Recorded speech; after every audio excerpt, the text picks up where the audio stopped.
Chapter 1. Life was the greatest miracle in the world. The four directions were called the universe.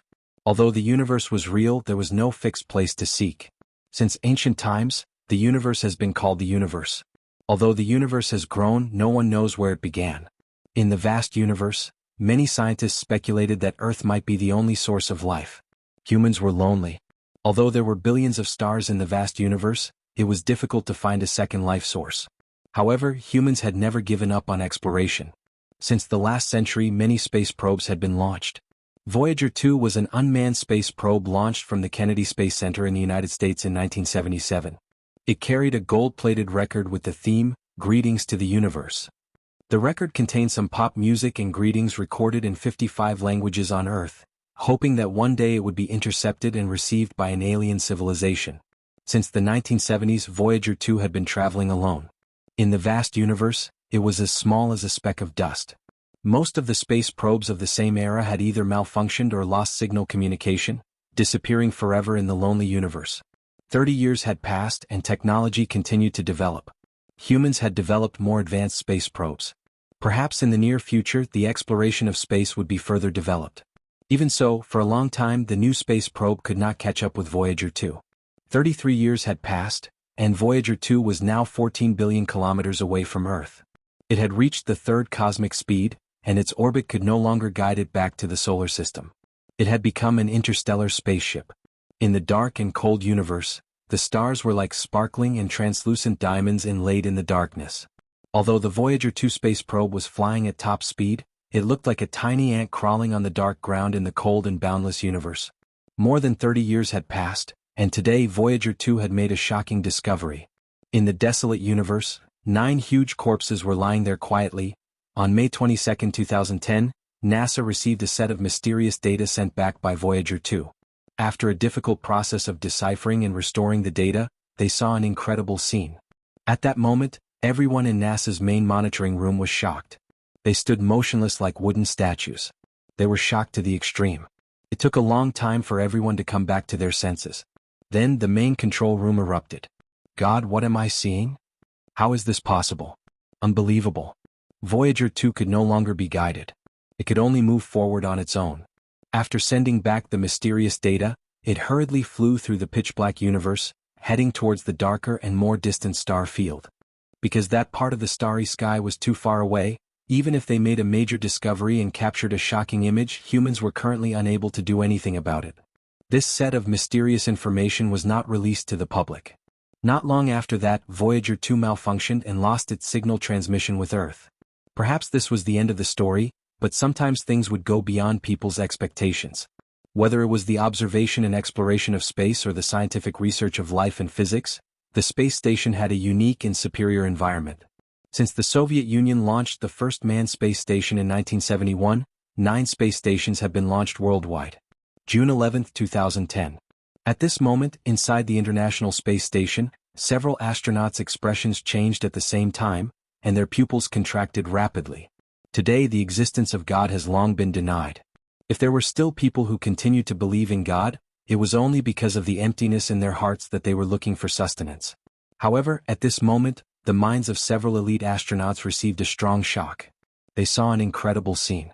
Outside the International Space Station, in the cold and dark universe, 9 behemoths were motionless, as if they had been there since ancient times. They gave off an endless sense of desolation and antiquity. Those were actually 9 dragon corpses. They were no different from the dragons in ancient myths and legends. Each dragon corpse was hundreds of meters long, as if they were cast from molten iron. They were filled with a shocking sense of power. The 9 dragon corpses were all 5-clawed black dragons.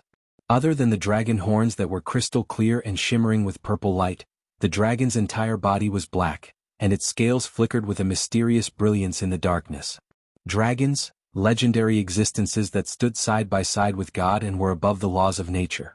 However, with the development of science, who would still believe that dragons really existed? The astronauts in the International Space Station received a strong shock.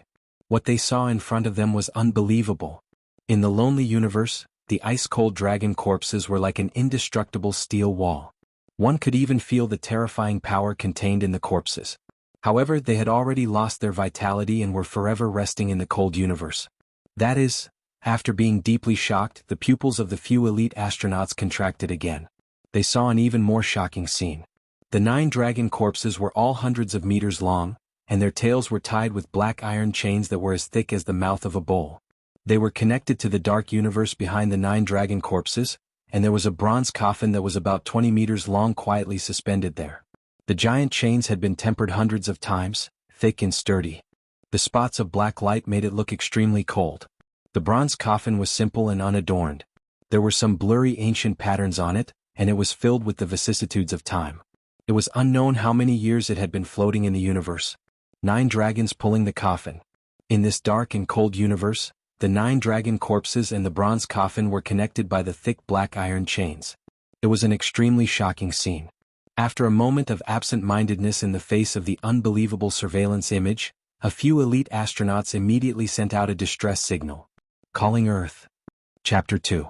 The people of ancient times lived for 100 years in spring and autumn, but their movements did not decline. Yi Fan closed the inner canon of the Yellow Emperor, and was fascinated by the ancient times recorded in the Plain Questions chapter. There were no detailed and accurate written records about the ancient times. For modern people, it was an ancient history filled with endless fog, causing people to be lost in reverie. A cool breeze blew, and the parasol trees in the courtyard gently swayed. The lush branches and leaves made a rustling sound, and fresh air blew in from outside the window. Yifan liked to read strange books very much. He made a cup of light green tea and continued to read the ancient book in his hand. Mortals can live for 100 years, but their movements do not show signs of aging. The ancient times, what kind of mysterious ancient history is this? As a modern person, he naturally did not believe in the age of the ancients recorded in the Plain Questions chapter. What he was curious about was why the ancient era that the ancients yearned for was vaguely mentioned in many ancient books. It seemed that there was an ancient civilization shrouded in endless fog that disappeared in the long river of history. Could it be that there really was an unknown ancient history? After a short moment of reverie, he continued to read. The Inner Canon of the Yellow Emperor was a rare ancient book. It was written thousands of years ago and was one of the 3 great ancient books of China. Although the whole book could not be completely trusted, it could be said that it was extremely valuable. Raise the heaven and earth, grasp the yin and yang, breathe the essence, guard the mind independently and the muscles as one. Therefore one can live as long as the heaven and earth. There is no end, and this is the way of life. The Plain Questions chapter mentioned many times that in the ancient times, there were people who understood the changes of the heaven and earth, cultivated essence, and could live forever. Modern people simply could not believe it. Unknowingly, the red sun gradually set in the west, and the evening glow sprinkled down, dyeing the lawn and parasol trees outside the window with a faint layer of red. Yi Fan put down the Inner Canon of the Yellow Emperor in his hand and prepared to attend an important class reunion. It had been 3 years since he left the university campus. Yi Fan had stayed in this city after graduation. Looking back, the simple and pure school days were gone forever. 3 years wasn't a long time, but it wasn't a short time either.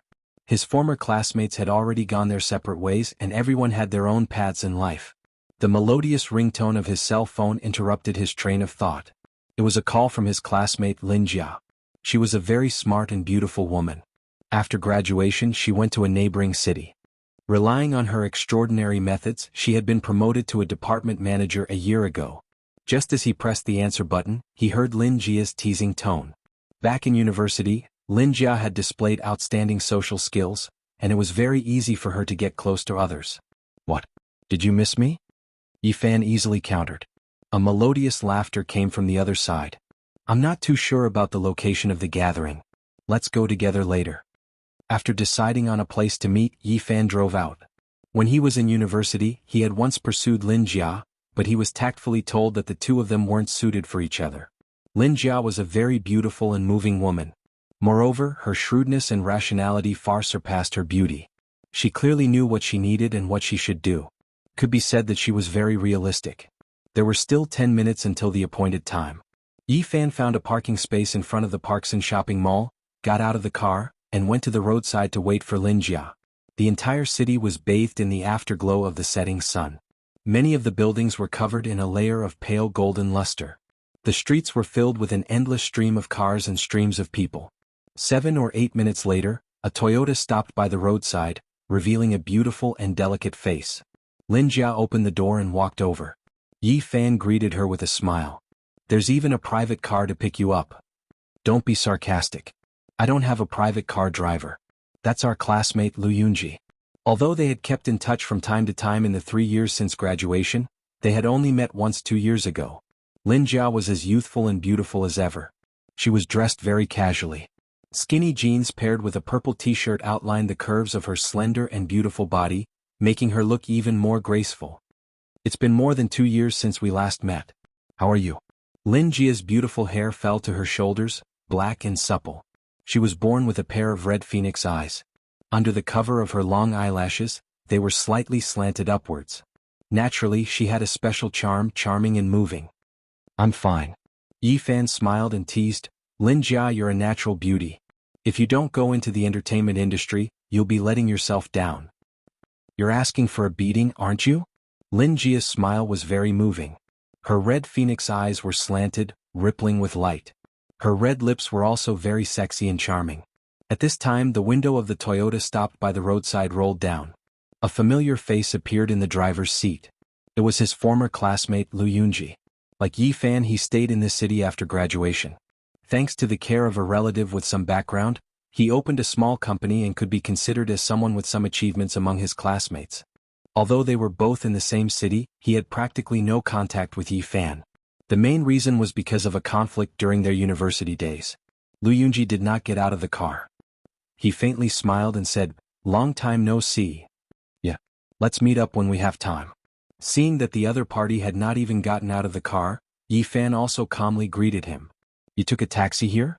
Yi Fan was too lazy to bicker with this kind of natural contempt, so he casually responded with a grunt. Lin Jia was a very astute and quick-witted woman. Naturally, she could feel the atmosphere before her. She smiled at Yi Fan and said, this time I rushed here in a hurry. I called several of my old classmates who stayed in this city. Let's take Lu Yunji's car and leave together. Before Yi Fan could say anything, Lu Yunji already spoke up first with a slightly apologetic tone. I'm really sorry. I've already made an appointment with 2 other old classmates. It's just up ahead at the intersection, but it seems there aren't enough seats. It's fine. You go first, I'll be there soon. Yi Fan finished speaking and turned to Lin Jia with a smile.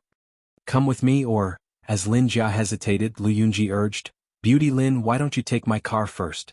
Otherwise, I'm afraid I'll be drowned in people's saliva. After standing by the side of the road for a few minutes, Lin Jia expressed her apologies to Yi Fan. Under Lu Yunji's urging, she finally got into the Toyota. The moment the car window was raised, Yi Fan could vaguely hear Lu Yunji's disdainful whisper. It's rush hour right now. It'd be strange if I could wait for a taxi. Then the Toyota sped away, leaving a trail of dust in its wake. In the past, Yi Fan could be considered an influential figure on the university campus. Today, however, he was thought to have taken a taxi here. Compared to Lu Yunji, he naturally appeared somewhat down and out. Regarding people like Lu Yunji, he simply ignored them. Instead, Lin Jia's performance surprised him. However, everyone had their own way of life. After all, people had to live in reality. Naturally, they would have their own utilitarianism, self-respect, vanity, and so on. Thus, Yi Fan didn't feel too disgusted. The red sun had already set below the horizon. The sky, which seemed to have been dyed red by blood, gradually darkened. The entire city seemed to have been draped in a thick layer of dusky clothing. The curtain of night was about to fall. At this very moment, 9 gigantic dragon corpses were pulling a giant bronze coffin across the pitch-black and ice-cold universe. This shocking scene seemed to be eternally frozen in time. Several astronauts aboard the International Space Station had already transmitted this world-shaking information back to Earth and were waiting for further instructions. Chapter 3. Although Yi Fan couldn't be said to be successful in his career, due to certain reasons and experiences, he now had some capital. Not long ago he had bought a Mercedes-Benz. In terms of price, it was more expensive than Lu Yunji's Toyota. However, if he were to use this to judge his status, he felt that it was rather vulgar. 10 minutes later, Yi Fan drove to the venue of the gathering, Moon on the Sea City. This was a super entertainment city that combined dining and leisure. It was located in a prime location, and the surroundings were very prosperous. From the various mid-range and high-end cars in the parking lot, one could tell that the main consumer was here. Having just graduated from university 3 years ago, most of his classmates couldn't be said to be successful in their careers. Yi Fan felt that choosing such a venue for the gathering was somewhat extravagant. When he walked out of the parking lot and arrived in front of Moon on the Sea City, he quickly saw a few familiar figures. They were all students who had come to participate in the gathering, some of whom he hadn't seen for 3 years. Yi Fan. At this moment, a delicate and refined young man noticed him. He came over with a smile and said, "This is your fault. As the host of this city, you took so long to show yourself. You should have been the one who initiated and organized this gathering." This refined young man was called Wang Ziwen, and he was one of the organizers and initiators of this gathering. He had been a very active person in university. It was said that he had been developing very smoothly in another city for the past 3 years, and his assets were already quite considerable. The others also came over to welcome him. Although they hadn't seen each other for a long time, everyone was very friendly. It was clear that Wang Ziwen was waiting for someone here. There were only 2 or 3 people who could make him stand in front of Moon on the Sea City to welcome them, so it was easy to guess. Wang Ziwen was a smart person. He didn't continue to wait here alone. Instead, he chatted and laughed as he led the way, accompanying everyone into Moon on the Sea City. There was a small business center on the 5th floor, which could accommodate 30 to 50 people for meetings. It had already been booked. At this moment, the sky outside had already darkened, and most of the students who had come to participate in the gathering had arrived. The arrival of these people immediately caused the atmosphere to become lively. Many people came over to welcome them. To be able to gather again, it felt as if time had passed, as if space had been misaligned. For a moment, it seemed to coincide with some scenes from their university days. It had been 3 years since graduation, and everyone was already 25 or 26 years old. A few of them were already married, and 2 of them had even become mothers. Everyone had their own path of life, but generally speaking, most of the students were ordinary people.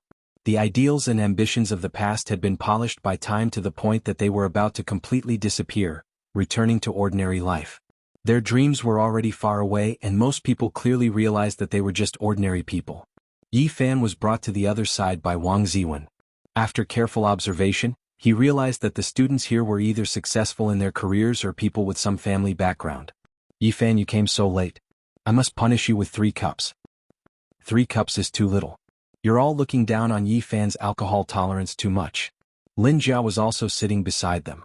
Her red phoenix eyes slanted to the side. Her figure was tall and slender, her curves graceful and alluring. "Which beauty wants to punish me?" Yi Fan also categorized the male students as beauties.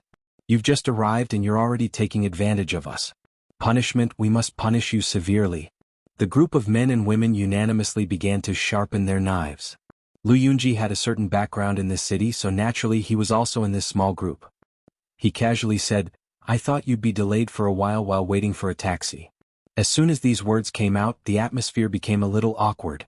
Everyone present knew of the grudge between Lu Yunji and Yi Fan during their university days. Now he was developing very smoothly in this city. At this moment, when he inadvertently pointed out that Yi Fan had come here in a taxi, his intentions were a little obvious. The other students also noticed the situation and looked over. However, Yi Fan only smiled indifferently, not saying anything. "I'll go outside to pick up Zhou." Wang Ziwen changed the topic, turned around and left. Lin Jia and the 2 female students began to talk about cosmetics and a few branded clothes. The others also talked about some interesting things from the past. Only then did the short awkward silence from earlier disappear, and the atmosphere became lively once more. However, after the incident just now, the atmosphere was somewhat delicate. No one mentioned punishing Yi Fan again, but the conversation around Lu Yunji had increased. Although Yi Fan was an influential figure in university, after leaving the campus, that was no longer important. Right now, success in one's career was the most important thing. From time to time, there would be gazes directed at them. This was a special small group. Those present were all students who were currently developing their careers well.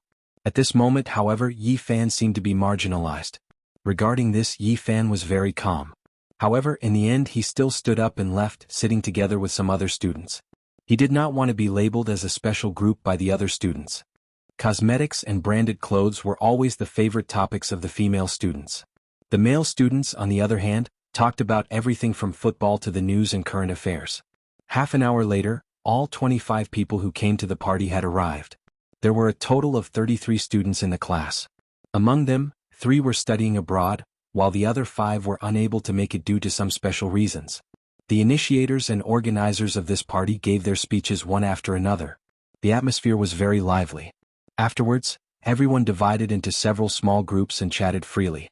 After a long time, everyone finally left the small business center and was about to raise their glasses to celebrate this reunion.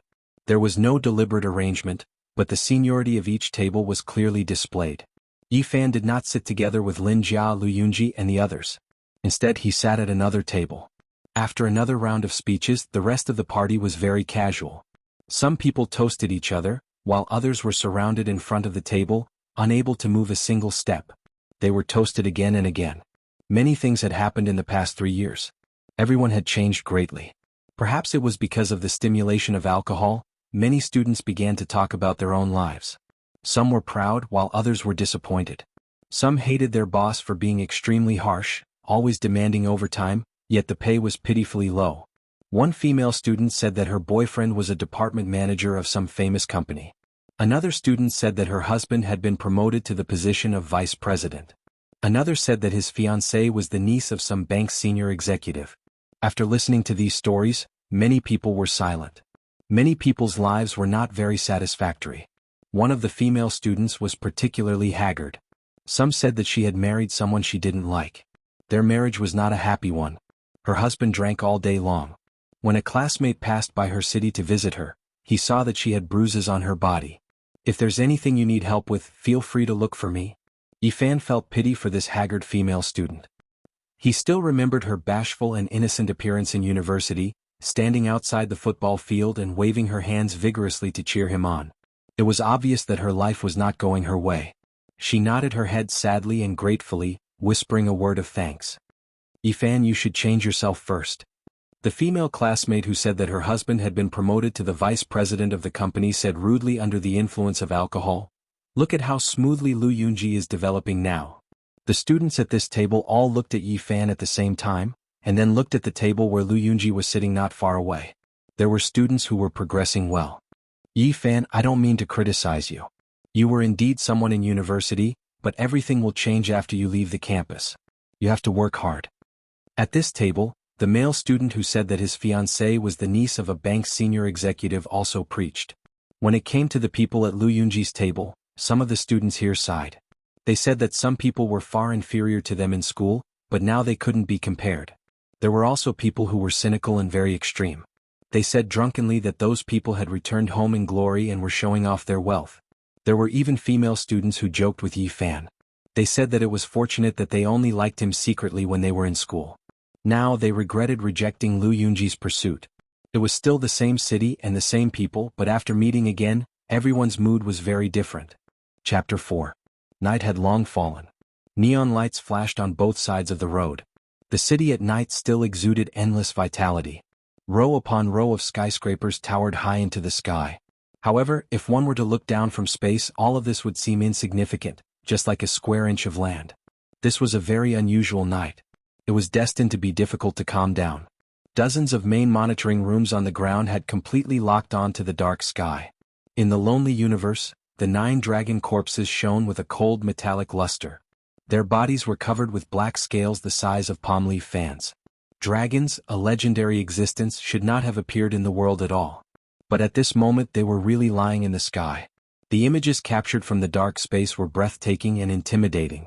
The huge dragon horns were like forked ancient trees, powerful and mysterious. Its body was like a mountain ridge, strong and powerful. Its scales were like blades, shining with cold light. It looked majestic. The 9 huge lifeless corpses had a huge impact on human cognition. It subverted some of people's inherent ideas. Yifan, how has your life been for the past 3 years? Many people were very concerned about Yifan and asked with concern. It's all right. My life has been very ordinary. Nothing special has happened in the past 3 years.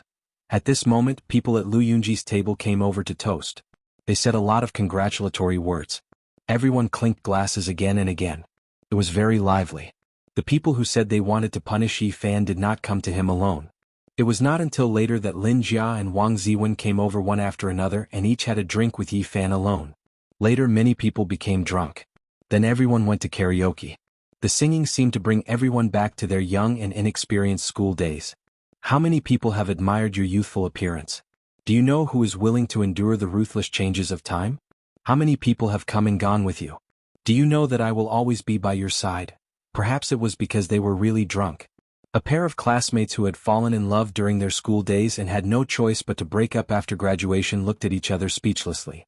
As the song echoed, the female classmate actually lost control. Tears blurred her eyes and she burst into tears. Everyone tried to comfort her.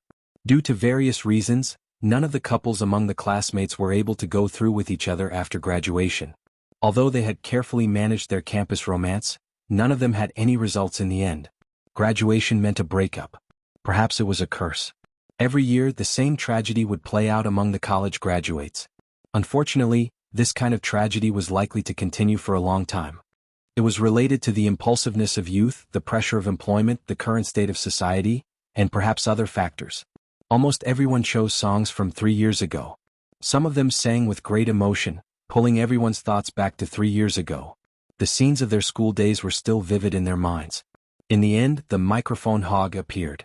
The drunk student occupied the microphone for a long time, but his voice was really unflattering. It could be said that the sky was falling and the earth was cracking, ghosts were crying and gods were howling. While destroying everyone's ears, it also brought a happy atmosphere and made everyone laugh. Only when it was very late did the group leave Bright Moon over the sea city. There was still an event the next day, so they would return to their alma mater to take a look. The students who came from afar were almost all booked in the same hotel, and the few students who had cars were responsible for sending them there. Linjia, I'll take you back to the hotel. Lu Yunji parked the Toyota next to Linjia. Some of the other students wanted to take a taxi, but the seats in the cars next to them were really limited. They were too embarrassed to take the initiative to take Lu Yunji's car. At this time a Mercedes-Benz stopped by the roadside. Yifan got out of the car and walked over to the haggard female classmate. I'll take you back. Yifan sympathized with this female classmate. In college, she was a happy and simple girl who liked to cheer for her classmates outside the football field. Sometimes she would even shyly give them a few bottles of mineral water. But now that life was not going her way, she seemed very gloomy. Her face was pale and her complexion was very bad. She rarely spoke the whole night. At this moment, when she suddenly saw Yifan stop by the roadside and ask her to get in the car, she immediately felt grateful and at a loss. She hadn't received any attention the whole night, and at this moment she was not used to being stared at by the surrounding students. On the other side, when Lu Yunji saw Yifan drive over, he was stunned. Then, his expression suddenly became gloomy. The surrounding people all had different expressions. Some were puzzled, some were surprised, and some were complicated. Everyone looked at Lu Yunji intentionally or unintentionally. The reality in front of them was completely different from what he had said. At this moment, Lu Yunji felt his face burning, as if he had been slapped hard. The few students who had preached to Yifan in a high and mighty manner also felt extremely awkward. They wanted to say something but they didn't know what to say. There were also a few people who revealed playful and strange expressions, especially those who had been drinking with Yifan at the same table. They seemed to feel that such a scene had hurt the reputation of Lu Yunji's small group. At this moment, another 2 people walked over, opened the car door and got in. They were Yifan's classmates who couldn't be more familiar with him. The Mercedes-Benz gradually drove away with a few people, but many people still hadn't recovered from their shock. Lu Yunji's body was stiff. Facing the strange gazes of the crowd, he felt like there was a knife at his back. At this moment, in the distant space in the International Space Station orbiting the Earth, several astronauts had grim expressions. Their nerves were always in a state of tension, and it could be said that they were extremely nervous. In the dark and cold space, the 9 huge dragon corpses seemed to have existed since ancient times. Iron chains as thick as the mouth of a bowl stretched across the sky, connected to a huge bronze coffin, giving people a feeling of endless desolation and antiquity. The decision-makers on Earth had long agreed that if there were any major changes, they would immediately destroy the 9 dragon corpses and the mysterious ancient bronze coffin. But no one wanted such a thing to happen. The 9 dragons pulling the coffin came from the dark and lonely depths of the universe. Its value and significance were too great, and it was difficult to estimate. Suddenly, the main surveillance room in the International Space Station captured a set of mysterious signals. It was some kind of unusual fluctuation. The target was close at hand. It was the huge bronze coffin that the 9 dragon corpses were pulling. Mysterious fluctuations were emitted from the ancient and blurry patterns on it. Difficult to decipher.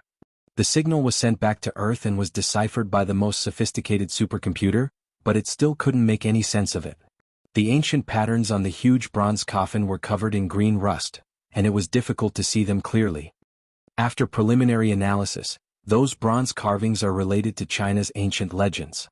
The surveillance rooms of various countries unanimously came to a similar conclusion. The beast-shaped carvings on the huge bronze coffin are similar to some of the primordial beasts recorded in China's classic of mountains and seas, and the figures in the bronze carvings are suspected to be gods. Although they could identify the origins of some of the bronze carvings, they still couldn't decipher the extremely weak mysterious signal. They had no clue at all. Chapter 5. Their alma mater hadn't changed much compared to before. The only thing that had changed was the people who had come and gone. 4 years of youth had been carved into an unforgettable memory. Under the shade of the trees and beside the grass, some juniors were quietly reading books. It was a very harmonious and tranquil scene. Yi Fan and the others felt as if they had returned to the past, far away from the impetuous and clamorous life they had experienced for the past 3 years. After graduation, everyone had been busy with their dreams and lives. Quite a few had left the city. Except for Yi Fan and a few others, this was the first time the others had returned to their alma mater. Not far away, the small lake gently rippled. The scenery was still the same. They could still clearly remember the melancholy, decadent, or high-spirited figures holding guitars and singing campus folk songs by the lakeside. Even after so many years had passed, whenever the melody rang out, it would always remind people of that carefree and innocent era. That faint sadness could make people sad and sweet, easily moving their hearts. The precipitation of time would always leave behind a sour and delicate taste. It was just that they didn't know if those people were still able to pick up guitars and sing. After graduation, it was very difficult to find them. I vaguely heard from a friend that the melancholy guitar expert was a resident singer in a bar in another city. After a few years, he seemed to have changed a lot. Do you still remember the versatile long-legged sister from the school band? She was a very beautiful and pure lead singer. It is said that she is now drinking in a nightclub. Everyone could only let out a sigh. After graduation, many people had encountered the impact of their dreams and their dreams. Sometimes, life was really helpless, causing people to feel frustrated and confused. After a short silence, everyone continued to walk forward. At this time, Lin Jia arrived at Yi Fan's side. She wore a blue and white chiffon dress. The hem of the dress reached her thighs, making her 2 slender legs appear even whiter and more alluring. She wore a black belt, making her waist appear even more graceful. Her long hair hung loosely over her ample chest, accentuating the curves of her figure. She had a beautiful face, snow-white skin, and a pair of red phoenix eyes that had a strange charm. Lin Jia's entire person had a special temperament. You obviously have a car. Why didn't you tell me yesterday? How could I have had the chance to tell you? Aren't you going to invite me to ride in your car today? I would be very happy to. Here I solemnly invite Miss Lin Jia. At this point both of them laughed. Lin Jia abruptly brought up yesterday's matter. However, she lightly circled around it. She didn't say anything because of yesterday's matter, nor did she deliberately lower her stance to try and get closer to him. With that, she turned around and left with a smile. Lin Jia was an intelligent woman. She knew that being too deliberate was not a good thing. It would only make her appear fake. It was better to be direct and natural. This subtle change also happened to some of the other students. It was almost noon when they left their alma mater. They arrived at the food street and went to the restaurant. Wang Ziwen privately invited Yi Fan to sit at their table. Yi Fan just smiled and went over to toast a few glasses of wine. He still sat with the people from yesterday. Yi Fan, I was drunk yesterday, I hope you don't mind. Let me offer you a toast. Cheers. The male student who said that his fiancée was the niece of some bank executive had been preaching to Yi Fan yesterday. Today, however, he lowered his stance and tried his best to explain yesterday's matter. The female student who said that her husband had been promoted to vice president of the company also changed her attitude from yesterday and was polite to Yi Fan. Come. Let's all raise our glasses. Compared to yesterday, Yi Fan's table was much more lively today. People constantly clinked glasses, and from time to time, people from other tables came over to toast. Naturally, Yi Fan couldn't refuse. He repeatedly clinked glasses with others, and even drank a glass with those who came over from Wang Ziwen's table. Lu Yunji was very calm. Although he had been very embarrassed yesterday, today he was like an ancient well without a ripple. There was no unusual expression on his face, as if nothing had happened. Everyone, last night I received a call from across the ocean. The speaker was Zhou Yi, a very refined young man. It was rumored that his family background was deep. This was no longer a secret among his classmates. Yesterday, Wang Ziwen had specially waited outside Bright Moon City on the sea to welcome him. Everyone stopped and looked at Zhou Yi. Whether it was in school or now, he had always been very easygoing and had never made people feel that he was arrogant. Zhou Yi said a piece of news. 3 of his classmates who were studying on the other side of the ocean had already set off to return home. This immediately caused a heated discussion among the students present. After graduation, we will be far apart from each other. Everyone has their own paths in life. It's not easy to be able to gather together. When we meet again, perhaps we will all be parents. Who knows how many years will have passed by then. 3 of my classmates who are studying abroad are returning home. I have a suggestion to slightly extend this gathering. Yifan drove home and brewed a cup of light green tea. He quietly looked at the sycamore tree outside the window and thought of some past events. The people he had missed, the footsteps that left, and the gradually fading road, were like the sycamore leaves gently falling in front of him. Li Xiaoman. This name had faded from Yifan's memory for a long time. When Li Xiaoman graduated from university, she went to study on the other side of the ocean. In the first few months, the two were still very close, but as time went on, the emails and phone calls between them gradually decreased, and eventually they completely broke off contact. Rather than saying that they looked at each other across the ocean, it was better to say that they had forgotten each other across the ocean. A relationship that was not looked upon favorably by his friends came to an end as expected. Today he learned from Zhou Yi that Li Xiaoman was about to return home. When Yifan first heard the name, it was a little unfamiliar. Looking back, it had already been more than 2 years. The time of the gathering was extended for a tour of Mount Tai. All expenses were paid by Wang Ziwen, Zhou Yi, and the others. For ordinary people, this might be a hefty expense, but for them it was nothing. 3 days later, Yifan once again saw that familiar figure at the foot of Mount Tai. 3 years had passed and Li Xiaoman was still graceful and did not change much. She was 170 centimeters tall and wore a pair of sunglasses. Her long black hair fluttered in the wind, and she stood there slender and elegant. She was dressed simply and casually. She wore a pair of shorts that reached above her knees. Her beautiful legs were fair and slender, and she wore a t-shirt with a cartoon printed on it. Li Xiaoman was undoubtedly very beautiful. Her skin was white and delicate, and her eyes were large with long eyelashes. She looked very lively. She was not ostentatious, but she was very confident. She calmly talked with the students around her. She had obviously become the center of attention, but she also gave people a sense of familiarity. Beside Li Xiaoman was a tall young man. According to the introduction, he was her classmate from America. Compared to the soft and smooth faces of Asians, he had a typical Western face. It was very three-dimensional, with a high nose bridge, slightly sunken blue eyes, and slightly curly blonde hair. He was very handsome in the eyes of Westerners. "Hello, I'm Cade. I've been longing for Mount Tai. I can finally see it." Although the American young man named Cade was not very fluent, he was able to express himself clearly. In front of him, the other 2 students who had returned from studying abroad had long been surrounded by enthusiastic people and were being asked about their lives and studies on the other side of the ocean. After 3 years, Yifan saw Li Xiaoman again. It felt like time had changed and time had passed. Both of them were calm and greeted each other politely. There was no joy after a long separation. There was only calmness and even a hint of indifference. They did not say much and gently brushed past each other. Some things did not need to be said. Silence was a kind of result. Chapter 6. In the space where silence and darkness coexisted, 9 gigantic dragon corpses lay in disarray. The bronze coffin was simple and unadorned, yet grand, as if it had existed with the universe since the beginning of time. Several days had passed, but the mysterious signal from the bronze pattern was still undeciphered. There was no reliable way to salvage it and bring it to the surface. It moved. Deviated from the orbit, sinking. At this moment, the pupils of a few elite astronauts in the International Space Station rapidly contracted. The coffin pulled by the 9 dragons had deviated from its orbit and was slowly descending. Mount Tai was lofty, heavy, and majestic. It was revered as the head of the 5 great mountains and was known as the #1 mountain in the world. Since ancient times, Mount Tai had been a sacred symbol. It was located in the easternmost part of the Central Plains, surrounded by the Yellow River and the Wen River. In ancient times, it was regarded as the place where the sun was born and all living things grew. No mountain is greater than it, and history is greater than it. Mount Tai was majestic and had a rich history that could be traced back to the era of the 3 sovereigns and 5 emperors. It was a place close to the gods.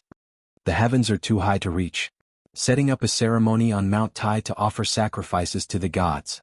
The first emperor of Qin, who swept across the world, and the Emperor Wu of Han, who was a man of great talent and bold vision, had both held an unprecedented ceremony on Mount Tai. And before that, in ancient times, there were 72 emperors worshipping on Mount Tai. The ancient book of the Preqin dynasty, Guanzi, recorded, "In the past, the Huai clan consecrated Mount Tai, Zhen Yunyun, Fuxi consecrated Mount Tai, Zhen Yunyun, Shinong consecrated Mount Tai, Zhen Yunyun, Yellow Emperor consecrated Mount Tai, Zhen Yunyun, Yao consecrated Mount Tai, Zhen Yunyun, Yu consecrated Mount Tai." During the primordial times, numerous saint emperors and ancient emperors had chosen to perform their rituals here without exception, causing Mount Tai to be enveloped in layers of mist and emanate a boundlessly mysterious aura. During the spring and autumn period, Sage Kong had once traveled to Mount Tai in search of the remains of the ancient Great Ceremony of Ascension, but regrettably he did not find anything. When his disciples asked him about it, he could not answer. Later generations had made some discoveries. In the 20th year of the Republic of China, General Ma Hongkue led his troops and was stationed at the foot of Mount Tai. By chance, he discovered a 5-colored earthen altar with 2 sets of jade scrolls inside. The scrolls were sealed with stone, clay, and golden rope, and hidden underground. In the Preqin and ancient times, it was still a mystery to this day as to why all the ancient emperors consecrated here. Perhaps it would never be solved. Yi Fan and the others rested in the hotel for a night. The next day they began to climb Mount Tai. It was the first time for many people in the group to climb Mount Tai. Only when they were here could they feel the magnificence and majesty of the mountain. The mountain was divided into 3 layers of terraced geological structures. It was like a stairway to heaven facing south. The entire mountain was open, and a 10-kilometer-long path to heaven led to the vast mountain, extending to the peak. Be it from afar or up close, one could feel the majestic aura that stirred one's heart. In front of the majestic Mount Tai, one would have a strange illusion that one was as small as an ant. Even the sun, moon, and stars in the sky seemed insignificant. This was a shocking feeling that made one's soul tremble. When the tour guide talked about various things in ancient times, it made people's imagination run wild. Humans were always full of yearning for the unknown and mysterious. Li Xiaoman and Cade walked side by side, constantly translating and explaining to him. This made the American youth more and more curious about Mount Tai, and he kept asking questions. Lu Yunji looked at Yi Fan playfully, then looked at the 2 people in front of him. However, his obvious intention seemed to be ignored by Yi Fan, who did not say anything at all. This made him very disappointed. In fact, Yi Fan did not notice him at all. He was naturally very calm. Yi Fan had already finished reading the inner canon of the Yellow Emperor. When he thought about how the ancient sages all worshipped here, he suddenly had an absurd thought. Could it be that there really was a lost ancient civilization? If so, Mount Tai was undoubtedly a holy land during that period. However, he immediately shook his head. He felt that he had been too bored recently to have such an absurd thought. Mount Tai was lush with ancient pines and had many flowing springs and waterfalls. There was no lack of spirituality in its majesty. Coupled with the misty clouds, it naturally added a bit of mystery and profoundness. As they climbed up, there were countless places of interest and historical interest along the way. The cliff steels were breathtaking. From the sacrificial ground, past the Dai Temple, to the heaven-sealing Jade Emperor Peak, it formed an axis that spanned 10 kilometers from the underworld to the human world to the heavens. In the evening, the crowd finally reached the peak of Mount Tai, the Jade Emperor Peak. Looking down at the tens of thousands of mountains below and the Yellow River in the distance, they immediately understood the true meaning of Confucius's, "Climb Mount Tai and look down on the world. When you reach the peak, you will look down on all the mountains." The sage of poetry had also left such a masterpiece. At this moment, the sun was setting in the west. The peaks of the clouds were inlaid with a layer of dazzling gold, sparkling with the brilliance of rare treasures. Such a beautiful scene could not help but be intoxicated. Suddenly, a few black spots appeared in the sky. They gradually grew larger, and the sound of wind and thunder could be heard. 9 huge objects descended from the sky like 9 long black rivers. At this moment, everyone on Mount Tai was so shocked that their expressions froze. They looked at each other in astonishment. They were actually 9 huge dragon corpses pulling an ancient bronze coffin towards the peak of Mount Tai. Dragons, a legendary existence, stood side by side with the gods and were above the laws of nature. However, with the development of science, who would still believe that dragons really existed? The tourists on the mountain were so shocked that they held their breath and even forgot to shout. After a short silence, Mount Tai boiled. Everyone fled in panic, rushing in all directions to avoid the huge dragon corpses that were approaching. This was a shocking scene. Under the blood-red sunset, 9 dragons pulling a coffin descended to Mount Tai. Terrified screams and helpless cries rang out as everyone fled. The 9 dragons pulling the coffin did not fall very quickly, but when it landed, it still heavily shook the peak of Mount Tai. Boom! The 9 huge objects fell like 9 mountain ridges, shaking the Jade Emperor peak until a large crack appeared. Soil and stones flew everywhere and dust and sand filled the air. The ancient bronze coffin also smashed onto the peak of Mount Tai with a clang sound. The mountain shook as if there was an earthquake. Many mountain rocks rolled down from the mountain, making a rumbling sound as if thousands of horses and soldiers were galloping. Many people were affected. They were badly mutilated by the mountain rocks and fell down the mountain. Cries of fear rang out everywhere. The shaking stopped and the mountain quickly calmed down. However, Mount Tai was already in chaos. Many people fell down while fleeing. This was an extremely chaotic scene. Many people were bleeding from their heads as they ran down the mountain in fear. 9 huge dragon corpses that were over 100 meters long. Most of their bodies were quietly lying on the mountain peak, while the other half of their bodies were hanging down the cliff. They were like a black steel wall, full of a shocking sense of power and extremely impactful to the eyes. The Jade Emperor peak of Mount Tai was shattered, and there were many terrifying cracks on the ground. The 20-meter-long bronze coffin was simple and unadorned. There were some vague ancient patterns on it, full of the vicissitudes of time. There was a mysterious aura circulating around it. Chapter 7. Everything had happened too suddenly. Everything in front of them was beyond everyone's imagination. Everyone could not believe it. However, the 9 dragon corpses and the bronze coffin were right in front of them. The iron-like truth was right in front of them. All of this went against common sense and subverted everyone's understanding. Everyone's thoughts were strongly impacted. During the chaos just now, Yifan's group did not flee. Everyone gathered together until Jade Emperor Peak calmed down. Although everyone had fallen to the ground, there were no major casualties. Only a few people had bruised arms. At this moment, shock was written all over their faces. The incredible scene in front of them was something they would never forget for the rest of their lives. 9 huge dragon corpses laid quietly in front of them. That huge bronze coffin was truly a visual shock. All of this was too shocking and mysterious. Everyone was speechless. Their hearts were in turmoil. Their faces were filled with shock, panic, fear, and other emotions. It was difficult for them to calm down. After a long time, Lin Jia said in a low voice, "Let's hurry down the mountain." Everyone nodded. They felt that they should leave this place immediately. No one was willing to stay a moment longer. The atmosphere on Jade Emperor Peak was chilling. Why were there 9 dragon corpses pulling the bronze coffin here? Why did they land on Mount Tai? Even though the truth was right in front of them, it was still difficult for them to accept. They felt extremely uneasy. Under the bloody sunset, Jade Emperor Peak was a scene of devastation. The area around the bronze coffin was the most severely damaged. A huge pit had been smashed there. The cracks around it were a meter or 2 wide, spreading in all directions like a spider web. One of the cracks was like a wriggling centipede, extending to the feet of Yifan's group. Fortunately, the end of the crack was less than the width of a palm, so it did not create a pit. Just as everyone was about to leave, Li Xiaoman pointed ahead and said, "What is that?" Half of a jade slip was exposed under the cracked ground, reflecting light under the setting sun. Although everyone was a little afraid, they still took a few steps forward. They saw a corner of a round altar under the 1-meter-wide crack. The broken half of the jade slip was displayed on it, shaped like a jade book. How can this be? Is there something buried down there? The round altar was not large. It was simple and unadorned. It was made of strange soil of 5 different colors. It was filled with the aura of time. It was unknown how long it had existed. "Look, there's more ahead." Wang Ziwen, who was standing at the front, revealed a shocked expression as he pointed at the wider crack ahead. Under the 2-meter-wide crack, there was also a 5-colored earthen altar. The round altar had already been shattered, and a jade plate sealed inside was revealed. There were many complicated characters and symbols carved on it, but no one could recognize them. At this moment, everyone revealed shocked expressions. In that instant, they thought of the 2 words pilgrimage. It was extremely likely that this was an altar used to offer sacrifices to the heavens in ancient times. The jade booklet was sealed within the 5-colored round altar. This was similar to the description in Bangu's White Tiger Tongyi during the Eastern Han Dynasty.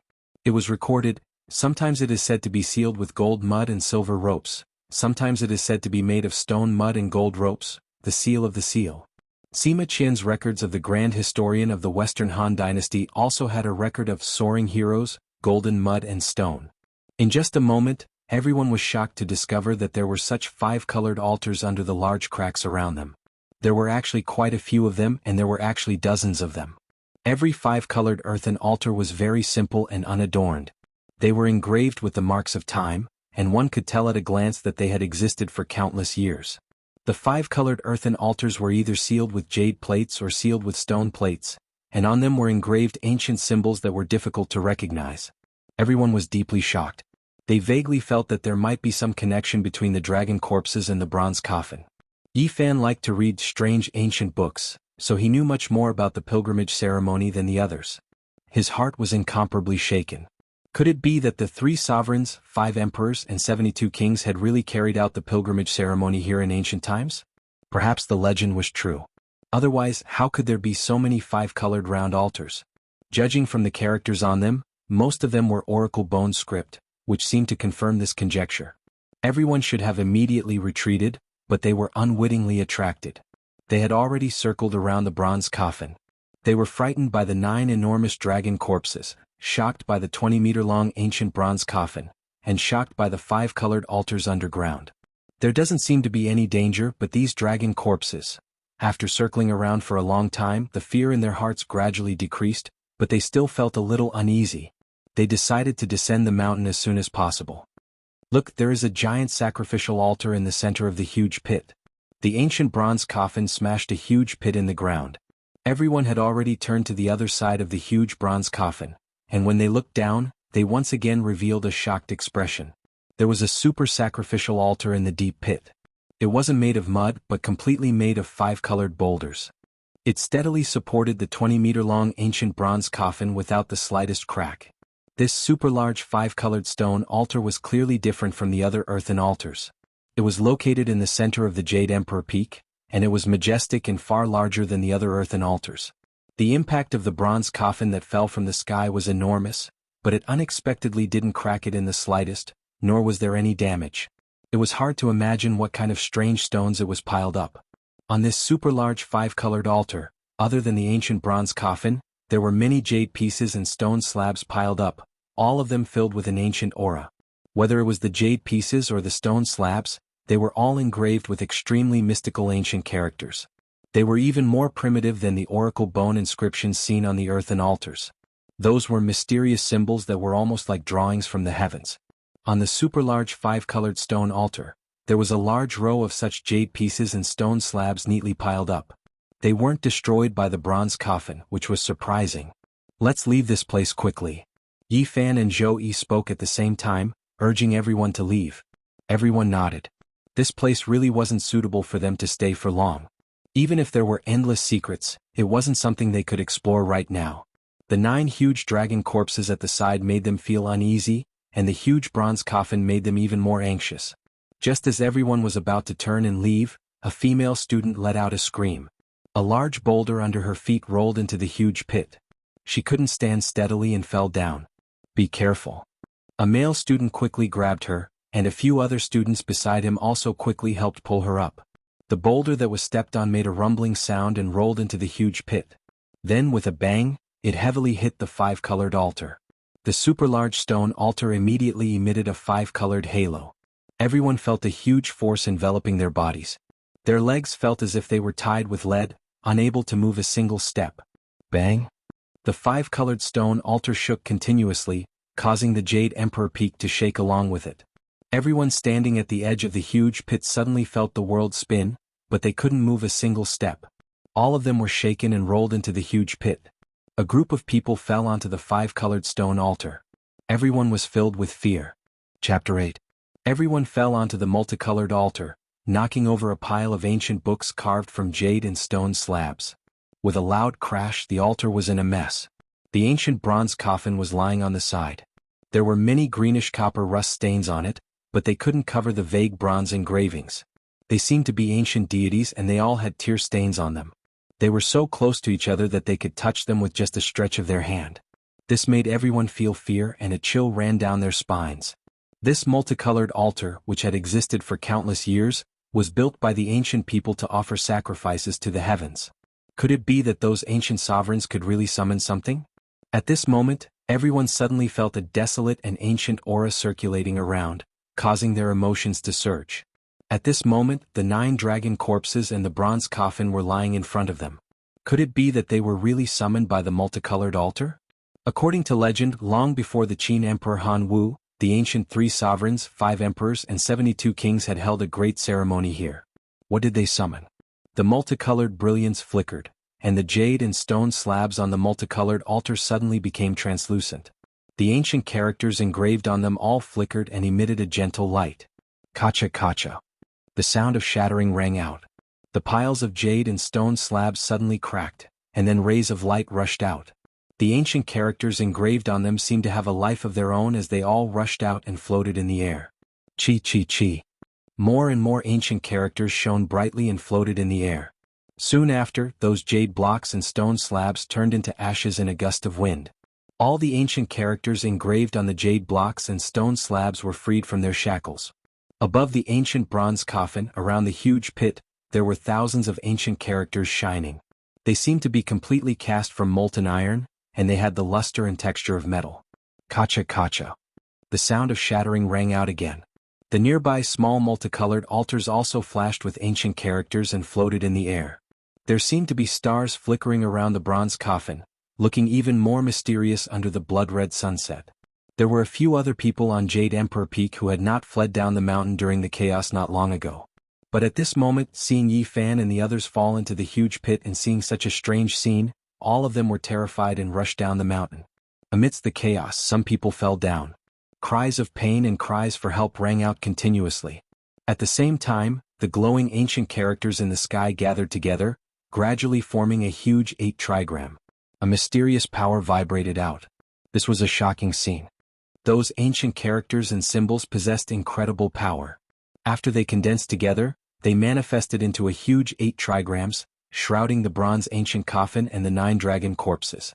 It had the density and texture of metal, as if it was forged from refined gold essence. I want to leave this place. Someone in the pit cried. My body can't move. Everyone found it hard to move. Fear grew in their hearts, but they couldn't change anything.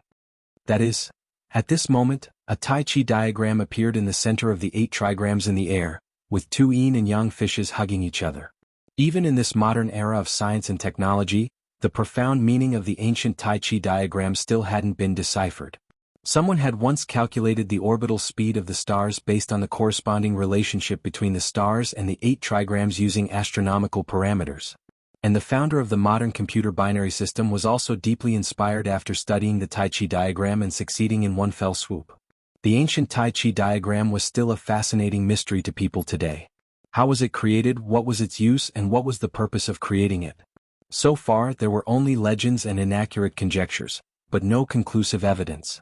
At this moment, Yi Fan and the others saw a major unknown function of the Tai Chi diagram. It was actually related to space and time. Around the huge Tai Chi diagram, space was distorted and light was misty. The corresponding 8 trigram symbols of Qian, Kun, Sun, Dui, Zhen, Zhen, Li and Qin emitted light one after another, like a group of mysterious and ancient codes shining. The 2 yin and yang fishes in the Tai Chi diagram were like 2 strange doors. They constantly trembled and slowly opened a gap, as if they were connected to the distant and unknown starry sky. The brilliance continued to shine, and the 8 symbols of the 8 trigrams flickered. Finally, after changing in a complicated order many times, they all lit up at the same time, emitting a dazzling light. Boom! With a dull vibration, the 2 yin and yang fishes in the center of the Tai Chi diagram slowly opened. During this process, starlight flashed from time to time, and even an ancient starry sky path could be seen. Finally, the yin and yang fishes completely opened like a door, revealing a mysterious and huge passage. It was unknown where it led to, but it was pitch black inside. At the same time, on the peak of Mount Tai, the 9 huge dragon corpses actually trembled, and at this time the copper coffin also emitted a loud clang sound, shaking violently. Yi Fan and the others were very close to the copper coffin. Many people were so shocked that they shouted, and many female students even cried. What should we do? Help! In this kind of situation, everyone felt very helpless and many female students cried loudly. At the same time, some strong-willed people were bewildered as they stared at the huge ancient bronze coffin. The coffin lid actually deviated from its position in the shaking, revealing a large gap in the ancient coffin, and a strange aura spread out. Clang! The copper coffin shook again and the coffin lid almost fell off. An inexplicable invisible force pulled everyone. In the next moment, everyone felt the world spin and then everything went black. Everyone had entered the copper coffin. Ah, help! Some people were on the verge of breaking down, crying out in fear. Bang! The 9 huge dragon corpses hanging on the cliff were shaking. At the same time, the lid of the ancient bronze coffin made a loud sound, and then completely returned to its original position. Then, the 9 dragon corpses that were like mountains soared into the sky. Although they still did not show any signs of life, they pulled the bronze coffin and slowly entered the dark and mysterious passage constructed by the 8 trigrams of Taiji. Boom! The entire Mount Tai shook violently as if the sky was about to collapse. On the Jade Emperor Peak, a 5-colored divine light shot into the sky, connecting the heaven and the earth. Then, the moment the blood-red sunset disappeared, the peak of Mount Tai also dimmed in an instant. The huge Tai Chi diagram in the sky completely closed and slowly disappeared.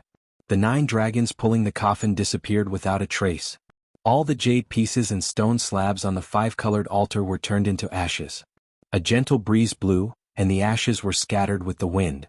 Everything that happened under the blood-red sunset was destined to cause an uproar that would spread to every corner of the world. Mount Tai would inevitably become the focus of the world, but all of this had nothing to do with Yi Fan and the others. The inside of the ancient bronze coffin was pitch black, and an icy chill permeated the air. Some female students were on the verge of breaking down. Their hearts were filled with helplessness and fear, but they did not dare to cry out loud. They all suppressed their emotions and voices and quietly whimpered. What should we do? Who can save us? Are we really inside the bronze coffin? Why is it like this? Is there any way to get out? People were constantly dialing with their phones, but they could not get through. They could not contact the outside world, and this was even more frightening. Everyone, don't be afraid. Although we can't contact the outside world for now, such a shocking event has happened on Mount Tai. The outside world will be the first to know about it. I believe that the rescue team will arrive soon. Zhou Yi appeared very calm. His words made everyone feel a little more at ease. Zhou Yi is right. Everyone, don't panic. We must remain calm. I believe that we will be safe. Wang Ziwen's voice was also very calm, and his words calmed everyone's emotions. That's right. Everyone, don't panic. It has already happened. No matter how much we fear, it is useless. The most important thing is to find a way to escape. Although Lin Jia was a woman, she was very calm at this moment. She did not panic. Yi Fan did not say anything. He sat there quietly. The dark and mysterious passage constructed by the Tai Chi diagram appeared in front of him from time to time. At this moment, was he still on the Jade Emperor Peak? He had a bad feeling about this. With the help of the weak light from the cell phone, he could see many terrified faces. Many of them were pale and some were even trembling. Li Xiaoman was not far away. She sat there hugging her knees. Although her face was a little pale, she appeared very calm. Next to her was the American youth named Cade. The two of them were talking in low voices in English. Lu Yunji's hands were clenched so tightly that his knuckles had turned white. He was obviously very nervous, but he did not show any signs of fear. In fact, everyone present was very uneasy. After all, they were inside an ancient bronze coffin. Has everyone fallen into the bronze coffin? Let's confirm the number of people present. 1, 2, 3, 28, 29, 30. When they reached the 30th person, the student in charge of counting the number of people said in a trembling voice, "How could there be 30 people?" There were a total of 33 students in the class. At the beginning of the gathering, 3 people were studying abroad and could not participate. The other 5 could not make it because of some special reasons. But this time, when they came to Mount Tai, the 3 students had already returned, but the other 5 students still could not make it. A total of 28 people had arrived at Mount Tai. If Li Xiaoman's American classmate, Cade, was included, there should be 29 people. At this moment, how could there be 30 people? In this cold and dark ancient coffin, at this moment, everyone felt their hair stand on end. Chills ran down their spines.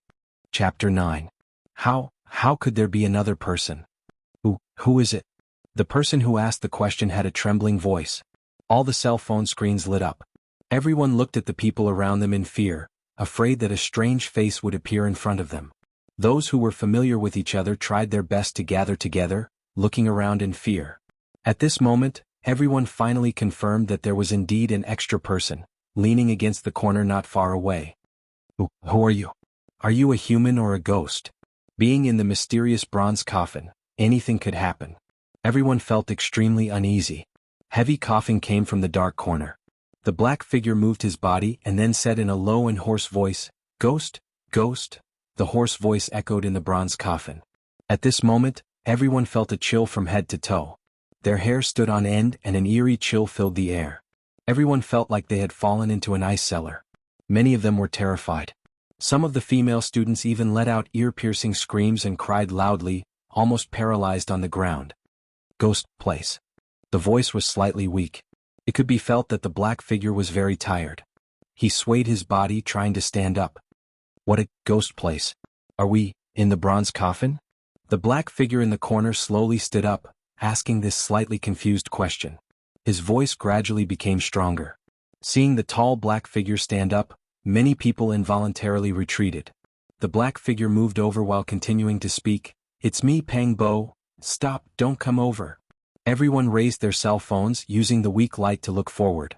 Yi Fan separated the crowd, slowly walked forward and said, "Are you really Pang Bo? You can't even recognize my voice?" In the darkness, the cell phone screen lit up, and a familiar figure holding a cell phone appeared in front of them. He had thick eyebrows, big eyes, and a strong body. Pang Bo was Yi Fan's best friend in university. Due to some personal matters, he could not come to the gathering. Now that he suddenly appeared, everyone was suspicious. "I don't believe it. Pang Bo did not come to the gathering at all." "Who are you?" someone behind said with a trembling voice. A person who should not be here was standing in the bronze coffin. This made many people's scalps tingle. "Of course I'm Pang Bo. Do any of you have water? I'm dying of thirst." The black shadow continued to walk forward. "Stop right there." Everyone was still in disbelief. Pang Bo had no choice but to stop. In order to prove his identity, he tried his best to explain, talking about many things from his university days. "I believe he is Pang Bo," Yi Fan said in a determined tone. He then strode to Pang Bo's side. The two of them had not seen each other for a long time. Even under such circumstances, they hugged each other tightly. "At first, due to some matters at home, I couldn't attend the gathering in time. Later I heard that everyone was coming to Mount Tai. After I finished dealing with my family affairs, I naturally came here." Pang Bo took the mineral water bottle that Yi Fan handed to him and drank a few mouthfuls of it. Only then did he tell the story of how he entered the copper coffin. When he arrived, everyone had already gone up the mountain. He took the cable car along the ropeway. Generally speaking, he was still considered lucky. Before the 9 dragon corpses and the bronze coffin hit Mount Tai, he happened to arrive at the Jade Emperor Peak safely from the ropeway. He did not flee down the mountain with the crowd. Instead, he tightly hugged a large tree and waited until Mount Tai calmed down. He was not injured. Then he saw from afar the scene of Yi Fan and the others falling into the giant pit. When he ran over, he saw ancient characters flashing in the air. He was fixed outside the giant pit, unable to move a single step, until the bronze coffin shook and the lid deviated from its position. He followed the crowd and was sucked into the coffin. Perhaps it was because he was outside the rainbow altar, but when Pang Bo fell into the bronze coffin, he immediately fainted. It was only now that everyone gradually dispelled their doubts. Their taut heartstrings finally relaxed. "We have to find a way to save ourselves. Being in this bronze coffin makes me feel uneasy. I have a bad feeling." Li Xiaoman's face was a little pale. Her beautiful eyes stared at the pitch-black depths of the bronze coffin. Compared to the other female students, she and Lin Jiao were both very calm. Hearing this, many people felt a chill run down their spine. "Everyone stay together. Don't separate," Zhou Yi suggested. Everyone huddled together and used the weak light from their cell phones to observe their surroundings. They stuck close to the side of the bronze coffin. They could see blurry bronze carvings. There was a ferocious 9-headed divine bird spreading its wings and flying high. There was also a huge beast with stiff bristles all over its body roaring at the sky. The bronze carvings were covered with green rust. Some of them were actually ancient beasts recorded in the classic of mountains and seas, such as Tao Tai, Xianxia, and Baian. They were huge and their faces were ferocious. They were lifelike and intimidating. After walking along the inner wall of the bronze coffin for a while, the crowd also found many carvings of people. They seemed to be ancient people and some ancient gods. Then the crowd found a large number of strange carvings. They were densely packed and dotted like stars. It looked like a star chart. The bronze coffin was 20 meters long and 8 meters wide. The carvings that the crowd saw were just a corner of it. They did not continue to observe. At this time they sensed that there seemed to be something else in the depths of the bronze coffin. All the cell phones were raised together. The crowd gathered their courage and took a few steps forward. They could vaguely see the center of the bronze coffin. There was a blurry rectangular object in the darkness. It was obvious that it was not a corpse, nor did it look like a living thing. This made the crowd feel a little relieved. They continued to take a few steps forward.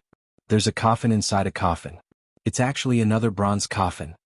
After seeing the object in front of them clearly, many people gasped. In the centermost position was another bronze coffin. It was less than 4 meters long and less than 2 meters wide. It was simple and dull. There were ancient carvings on it. It was covered in green bronze. It was engraved with the wind and frost of time.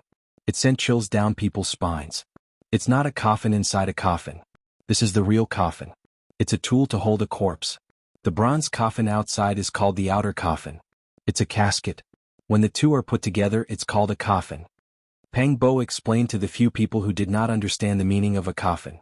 Hearing that the coffin inside the coffin in front of them was the real tool to hold a corpse, many people immediately stepped back. They were extremely afraid. What kind of person was buried in such a mysterious ancient bronze coffin? Everyone's hearts were filled with bewilderment and fear. Compared to the bronze coffin in front of them, the secrets of archaeology and the ancient tombs of the imperial mausoleum were not worth mentioning. They were nothing. Who had ever seen a bronze coffin that was 20 meters long? Who had ever seen a mysterious coffin that fell from the sky? Who had ever seen 9 dragon corpses pulling a coffin? It made people wonder whether the corpse buried inside was the corpse of a person. It was simply impossible to imagine what was buried in the coffin. Chapter 10. The interior of the bronze coffin gradually quieted down. No one spoke anymore. Everyone was filled with fear as they stared at the coffin containing the corpses. Everyone was very nervous. The bronze coffin was mottled with green rust. What kind of person was inside? All of this should be related to the 5-colored altar on Mount Tai. After a long time, everyone began to discuss in low voices. They wanted to know why all of this had happened. It should be related to the 5-colored altar. It was the one that brought the 9 dragon corpses and the bronze coffin here. Everything they had seen was too unimaginable. It had seriously impacted everyone's cognition. The 5-colored altar was built by the ancient people and could be said to be endlessly mysterious. Yifan thought of many things. How many unknown secrets were hidden in the history? Since nothing dangerous had happened, everyone gradually calmed down and began to seriously speculate about what had happened. Maybe the 9 dragons pulling the coffin was called here by the ancient people. As soon as this was said, someone immediately retorted, "The ancient people have been dead for who knows how many years." What I mean is, the 9 dragons pulling the coffin was late and only appeared now. This is a response to the ancient people. When a female student said this, everyone was startled. The call from the ancient people, the late 9 dragons and the coffin, a response that spanned thousands of years. This was a bit unbelievable. What is the truth? We have no way of knowing. Everything is just speculation. There are many possibilities. Yes, maybe the 9 dragons pulling the coffin has nothing to do with the ancient people and returned on their own. Do you see those bronze engravings? There are ancient ancestors, primordial deities, and many of the engravings have tear stains on them. It makes one feel desolate and sorrowful, as if they are telling a story from long ago. Maybe it's true. The 9 dragons pulling the coffin broke through the natural barrier and returned to their homeland. It's a bloody past. Could it be that the ancient people really had some unknown method to explore an unknown and distant place? The 9 dragons pulling the coffin, returning to their homeland, returning to life, returning the bones and returning the corpses. In the midst of the discussion, everyone's fear lessened and they began to speculate about all kinds of possibilities. However, they were still full of reverence for the bronze coffin in the center. No one touched it, let alone opened it. I think the rescuers should have reached Mount Tai by now. Maybe they are not far away. Hopefully, nothing unexpected will happen and we'll be rescued as soon as possible. No one had a way to escape from the ancient coffin. The bronze coffin was 8 to 9 meters tall and it was sealed shut. There was no way to escape. Just as everyone was hoping to get out of danger as soon as possible, the bronze coffin suddenly trembled violently. Everyone lost their balance and swayed. Many people directly fell to the ground. What's wrong? What happened? Everyone was bewildered. Some of the female students even started to cry, tightly grabbing onto the people around them. Have the rescuers arrived? Are they here to rescue us? Amidst the worry and fear, the copper coffin began to shake even more fiercely. No one could stand still, and almost everyone fell to the ground, making intimate contact with the cold bronze coffin. Bang! There was another violent tremor, as if a plane was passing through the cold clouds at high altitudes, forming a thick layer of ice armor, constantly shaking. Boom! The final violent tremor was like a clap of thunder, as if it wanted to shatter all tangible matter. One could clearly feel that a great collision had occurred with the bronze coffin. However, it was also at this moment that the bronze carvings inside the pitch-black bronze coffin began to emit a faint light, instantly counteracting the unimaginable impact. Everyone was bewildered. Just now they clearly felt that the sky and earth were about to be turned upside down, but in the blink of an eye, everything had calmed down. It gave them a strange illusion. No, there was indeed a terrifying impact just now. Why did it suddenly stop? It was not an illusion. The bronze coffin did indeed have an intense collision and flipped over a few times. However, we were not affected. At this moment, everyone was shocked to find that the bronze coffin was hanging on the side wall of the coffin. It was firmly fixed there and did not fall down. The bronze coffin has already flipped over. The small coffin holding the corpse must have been firmly cast at the bottom of the big coffin, and it would be difficult to move. Thus, after the coffin flipped over and tilted, it looked like it was hanging on the side wall. One could imagine how terrifying the impact just now was, but it was neutralized by the faint light emitted by the bronze carvings. It was inconceivable. Light, the light from outside. Li Xiaoman exclaimed. Everyone turned their heads and looked in the direction that Li Xiaoman was looking at. In front of them, there was indeed a faint light shining in. The bronze coffin flipped over and the coffin lid tilted, opening a gap. We are finally out of danger. The bronze coffin lid deviated from its original position, and the gap was large enough for two people to walk out side by side. However, it was very dark outside, so the light that shone into the bronze coffin was not obvious. Everyone let out a cheer and rushed forward, wanting to escape this pitch-black and terrifying space. They did not want to stay for even a second longer. However, when everyone rushed out of the bronze coffin, they were all stunned like clay sculptures. The ground seemed to have been soaked in blood. It was reddish-brown, cold and lonely. What entered their eyes was a vast and desolate expanse.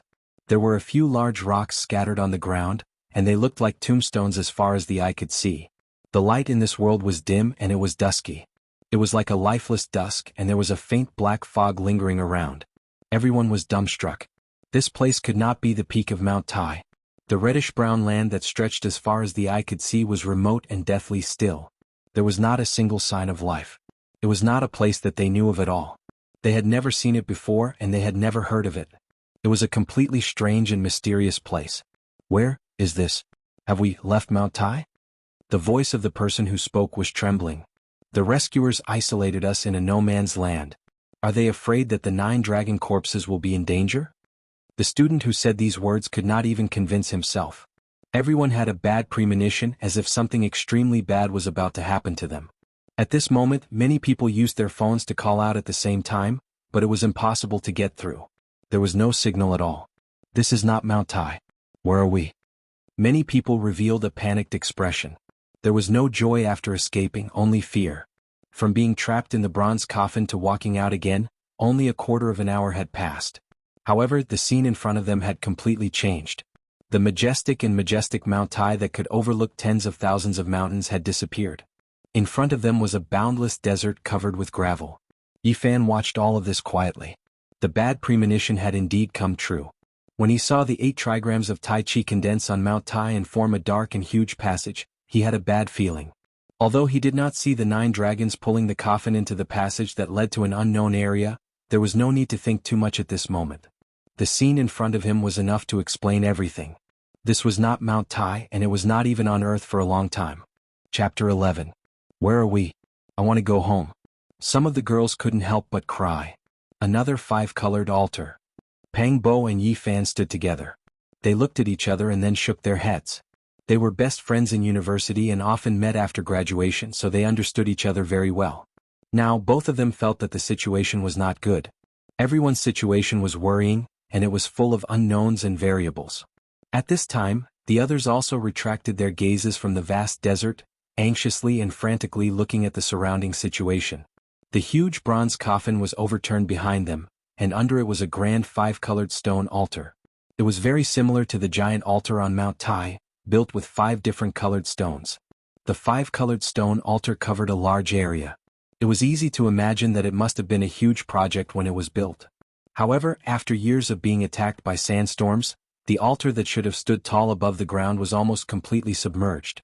Now, it was level with the ground covered with reddish-brown sand. Today, the 9 dragons pulled the coffin and slammed heavily on the ground, shaking off the surrounding sand and revealing a rough outline of the altar. Not only was the huge bronze coffin lying on the altar, but the 9 huge dragon corpses were also on top of it. One could imagine the grandeur of the 5-colored stone altar. "We are lost. We can't find our way back," a weak female student cried out. Her body swayed, and if it wasn't for someone supporting her, she would have already fallen to the ground. Many people's faces were pale. At this moment, everyone thought of all kinds of possibilities. The scene in front of them was very much like a strange world. No one was willing to accept this fact, but Mount Tai was gone. The empty desert was right in front of them, so they couldn't help but be silent. "Don't panic, don't be afraid. There will be a solution," Yi Fan shouted. "Oh, how do we go back? How do we get out of this strange world?" Even some of the male students' voices were trembling, filled with intense fear and uneasiness. The unknown would fill some people with awe and fear, but at the same time, it would also give birth to the desire to explore. Yi Fan and Pang Bo avoided the 9 huge dragon corpses and walked forward, wanting to see the situation nearby. Li Xiaoman was not far away. She seemed to be a little cold as she crossed her arms. Her beautiful face was a little pale, but she still appeared very calm, like a beautiful lotus flower blooming in the dusk. When Yi Fan passed by, he took off his shirt and handed it to her, but she only thanked him and shook her head to reject it. Yi Fan didn't say much. He wasn't trying to salvage anything. He put on his coat and continued forward with Pang Bo. Bypassing the gigantic dragon corpse and the bronze coffin, they saw Li Xiaoman's American classmate, Cade, who was also observing the situation nearby, exclaiming "God" from time to time. Not far from the rainbow stone altar, there was a huge rock lying there. It was more than 20 meters tall, but the slope was not very steep, so it could be climbed. Yi Fan was about 1.79 meters tall. Although he looked gentle and quiet, he was actually very strong. He was a key player in the school's football team and was often called a barbarian on the field. Pang Bo, as his name suggested, had a majestic aura, but he wasn't fat. He was really strong. He was a tall and sturdy man, and his arms were almost as thick as a normal person's leg. Both of them had excellent physiques. They ran quickly in front of the huge rock and didn't climb carefully at all. They directly rushed up. Standing on the huge rock and looking into the distance, they actually saw a faint light penetrating through the darkness, which made the two of them quite surprised. "We most likely can't go back." There was nothing that couldn't be said to his best friend. Yi Fan directly stated his speculation and judgment, saying, "This is definitely not the space-time we are in. This is indeed not the space-time we are in." Although Pang Bo was usually carefree, he never joked when it came to serious matters. He stared at the faint halo in the distance and frowned. "Do you think there really are gods in this world?" Yi Fan also stared at the faintly discernible light in the distance and said, "We even saw the dragon corpse. I think even if a living god appeared in front of us, I wouldn't be surprised." A living god appeared in front of us. What kind of scene would it be? Pang Bo whispered. A sound came from behind. Cade, who was 1.9 meters tall, had also climbed up the huge rock. When he saw the light in the distance, he immediately let out a cry of surprise.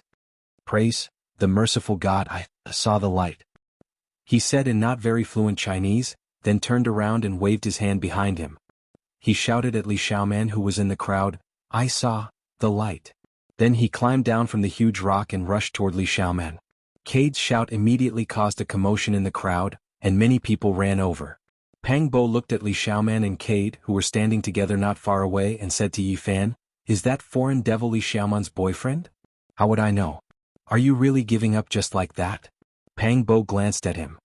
"Some things, even if you can start all over again, it's very difficult to go back to the beginning. Even if it's the same path, you can walk it twice in life, but it won't feel the same anymore. That's all in the past. People have to move forward." Yi Fan shook his head. Then, as if he had thought of something, he smiled and said, "You're still the coolest guy, and your nightlife is so colorful. I despise you. How can my life be as rich as yours?" Pang Bo looked at Yi Fan, then looked at Li Xiaoman, who was not far away, and said, "Based on a man's intuition, I have a feeling that something will happen between the two of you. Don't ruin my reputation. Yi Fan smiled and said, do you have a sixth sense like a woman? At this moment, perhaps only the two of them could still smile. Neither of them were pessimistic people, and no matter what, it was difficult for them to frown. Not long after, many people climbed up the huge rock and looked into the distance. A faint light like a firefly flashing penetrated the dark space and was reflected in everyone's eyes. Although the light source was not very bright, it seemed to have ignited everyone's hope. Many female students cheered. There was a faint light ahead. Although it was still full of unknowns, everyone wanted to move forward. Perhaps this was human nature, to fear the dark and yearn for the light. Don't let us down. I hope a miracle will happen. Everyone climbed down the rock and came to the five-colored altar to discuss countermeasures. Everything here is very unfamiliar to us. Even if there is light ahead, it's better to be careful. Wang Ziwen was more cautious and made such a suggestion. Zhou Yi had been very calm. Hearing this, he nodded and said, that's right. Let's send a few people to scout the way. After all, that ball of light doesn't seem to be very far away. Just in case. Everyone expressed their agreement. No one could predict the unknown road ahead, and in an unfamiliar environment, it was better to be careful. Bang! Suddenly, a violent vibration was heard. The copper coffin on the five-colored altar made a metallic sound. What happened? I feel like it's coming from inside the copper coffin, a female student closest to the copper coffin said with a pale face. Hearing this, everyone's expression changed. One should know that there was a small copper coffin inside the giant coffin. Chapter 12. Don't talk nonsense. The coffin was flipped over, but the lid wasn't stable. There must have been some movement just now, Lin Jia said calmly, trying to calm the crowd. The 9 enormous dragon corpses were all over 100 meters long. They were covered in dense scales and specks of black light flickered as they rested not far away. The bronze coffin was 20 meters long. It pressed down on the five-colored altar, giving off a strong feeling of unease. I think we should all go and explore that ball of light in front of us. I also think we should all go together. Many people suggested this. It was obvious that they were afraid. Almost no one was willing to stay here any longer. In the end, everyone unanimously agreed to go and explore that ball of light together. This piece of land was made up of reddish-brown soil and sand. It was vast and empty, with only a few large rocks dotted here and there. When they walked past the boulder from which they had climbed, Lu Yunji exclaimed in surprise, "There are words on that boulder." Circling to the side of the boulder that was facing the light source, he could clearly see 2 huge ancient characters engraved on the boulder. Each ancient character was 5 to 6 meters tall, with iron hooks and silver strokes. They were bold and powerful, as if they were formed by 2 raging dragons. For example, the characters were much more complicated. They were probably carved a long time ago, and no one knew how long they had existed. The crowd gathered in front of the stone wall, staring at the 2 ancient characters. Many people frowned, unable to make out the meaning. This seems to be the Bell Cauldron script. The first character should be Ying. Zhou Yi recognized the first character. He frowned and muttered to himself, just what kind of place have we come to? It is indeed the Bell Cauldron script. The 2 characters are Ying. Yi Fan said casually after recognizing the 2 characters. He seemed calm, but the meaning of the 2 characters shook him to the core. And how could it be Ying? He couldn't believe it and couldn't help but look up at the sky. Although it was very dark, there were not many stars. And what does that mean? Is Ying a place? Many people were confused, unable to understand the meaning of the 2 characters. When Zhou Yi heard the words Ying, his heart trembled like Yi Fan's. His face paled as he said, Ying's light, confusion. We really can't go back. What do you mean? Where is this place? Everyone was bewildered. When Wang Ziwen heard the word Mars, he understood what it meant. He explained to everyone, I'm afraid this is no longer Earth. Mars is like fire, and it was called Mars in ancient times. It's an ominous sign. In ancient times, Mars was called Mars. Countless years ago, the ancients had already noticed that Mars was red in color, and its brightness changed frequently, glowing like fire. Moreover, it moved in the sky. Sometimes it moved from west to east, and sometimes it moved from east to west. The situation was very complicated and confusing. In ancient times, it was called fluorescence confusion. In ancient times, the emperors were superstitious and feared this star of calamity. They believed that it was an ominous omen. Every time it appeared, it would either mean the dismissal of the prime minister or the death of the emperor. Later generations did not believe in such superstitious legends. Oh my God! Beside Li Xiaoman, Cade tried his best to understand the Chinese meaning of the two words, Yinghua. He grabbed at the reddish-brown soil and knocked on the rocks, constantly observing the geology. He was so shocked that he cried out repeatedly. How is this possible? Many people were flabbergasted, unable to believe the reality before their eyes. The reddish-brown earth beneath our feet is Mars. We're no longer on Earth. Anyone who heard this result would be dumbfounded. It didn't make any sense at all. Half an hour ago they were still at the summit of Mount Tai, and half an hour later they were standing on Mars. This was simply a fantasy story. Lin Jia's figure was slender and enchanting. At this moment her beautiful cheeks were somewhat pale. She glanced at the crowd with her phoenix eyes and said, "Right now we can only see this stone carving. We can't confirm whether or not we're really on Mars. But it's said that the dry surface of Mars is covered in red soil and gravel. Isn't that what we're seeing now?" A female student said with a sobbing tone. Humans had already sent out space probes to explore Mars in the 1960s. In 1997, the Mars Pathfinder had successfully landed on the surface of Mars. After decades of exploration, humans were no longer ignorant about Mars. They had obtained a large amount of valuable information. Martian soil contains a large amount of iron oxide. Due to long-term exposure to ultraviolet radiation, the entire planet is like a rusted world. It's exactly the same as what we're seeing now. Could it be that we've really left Earth and are now standing on another planet? A male student clenched his fists so hard that his knuckles turned blue. If we're really standing on Mars, I don't think we can survive. There's not enough oxygen and there's no suitable temperature, Li Xiaoman said. Although her face was pale, these words still gave many people a glimmer of hope. During this process, Yi Fan, Pang Bo, and the others remained calm. They were convinced that they were no longer on Earth. Could there be anything worse than this? No matter what happened next, it was nothing more than this. The crowd stood in front of the giant stone for a long time before finally leaving, continuing to move towards the faint light source in the distance. It didn't seem very far, but after walking for more than 500 meters, they still hadn't reached their destination. It seemed that they still had to walk a similar distance. Everyone's hearts were heavy. Very few people spoke and the atmosphere was very gloomy. They were afraid that the last glimmer of hope would be extinguished. Bang! Pang Bo kicked a piece of gravel under his feet, bringing up a cloud of dust. At this moment he revealed a look of surprise. He noticed that the stone that was kicked seemed to be a tile. It's really a tile.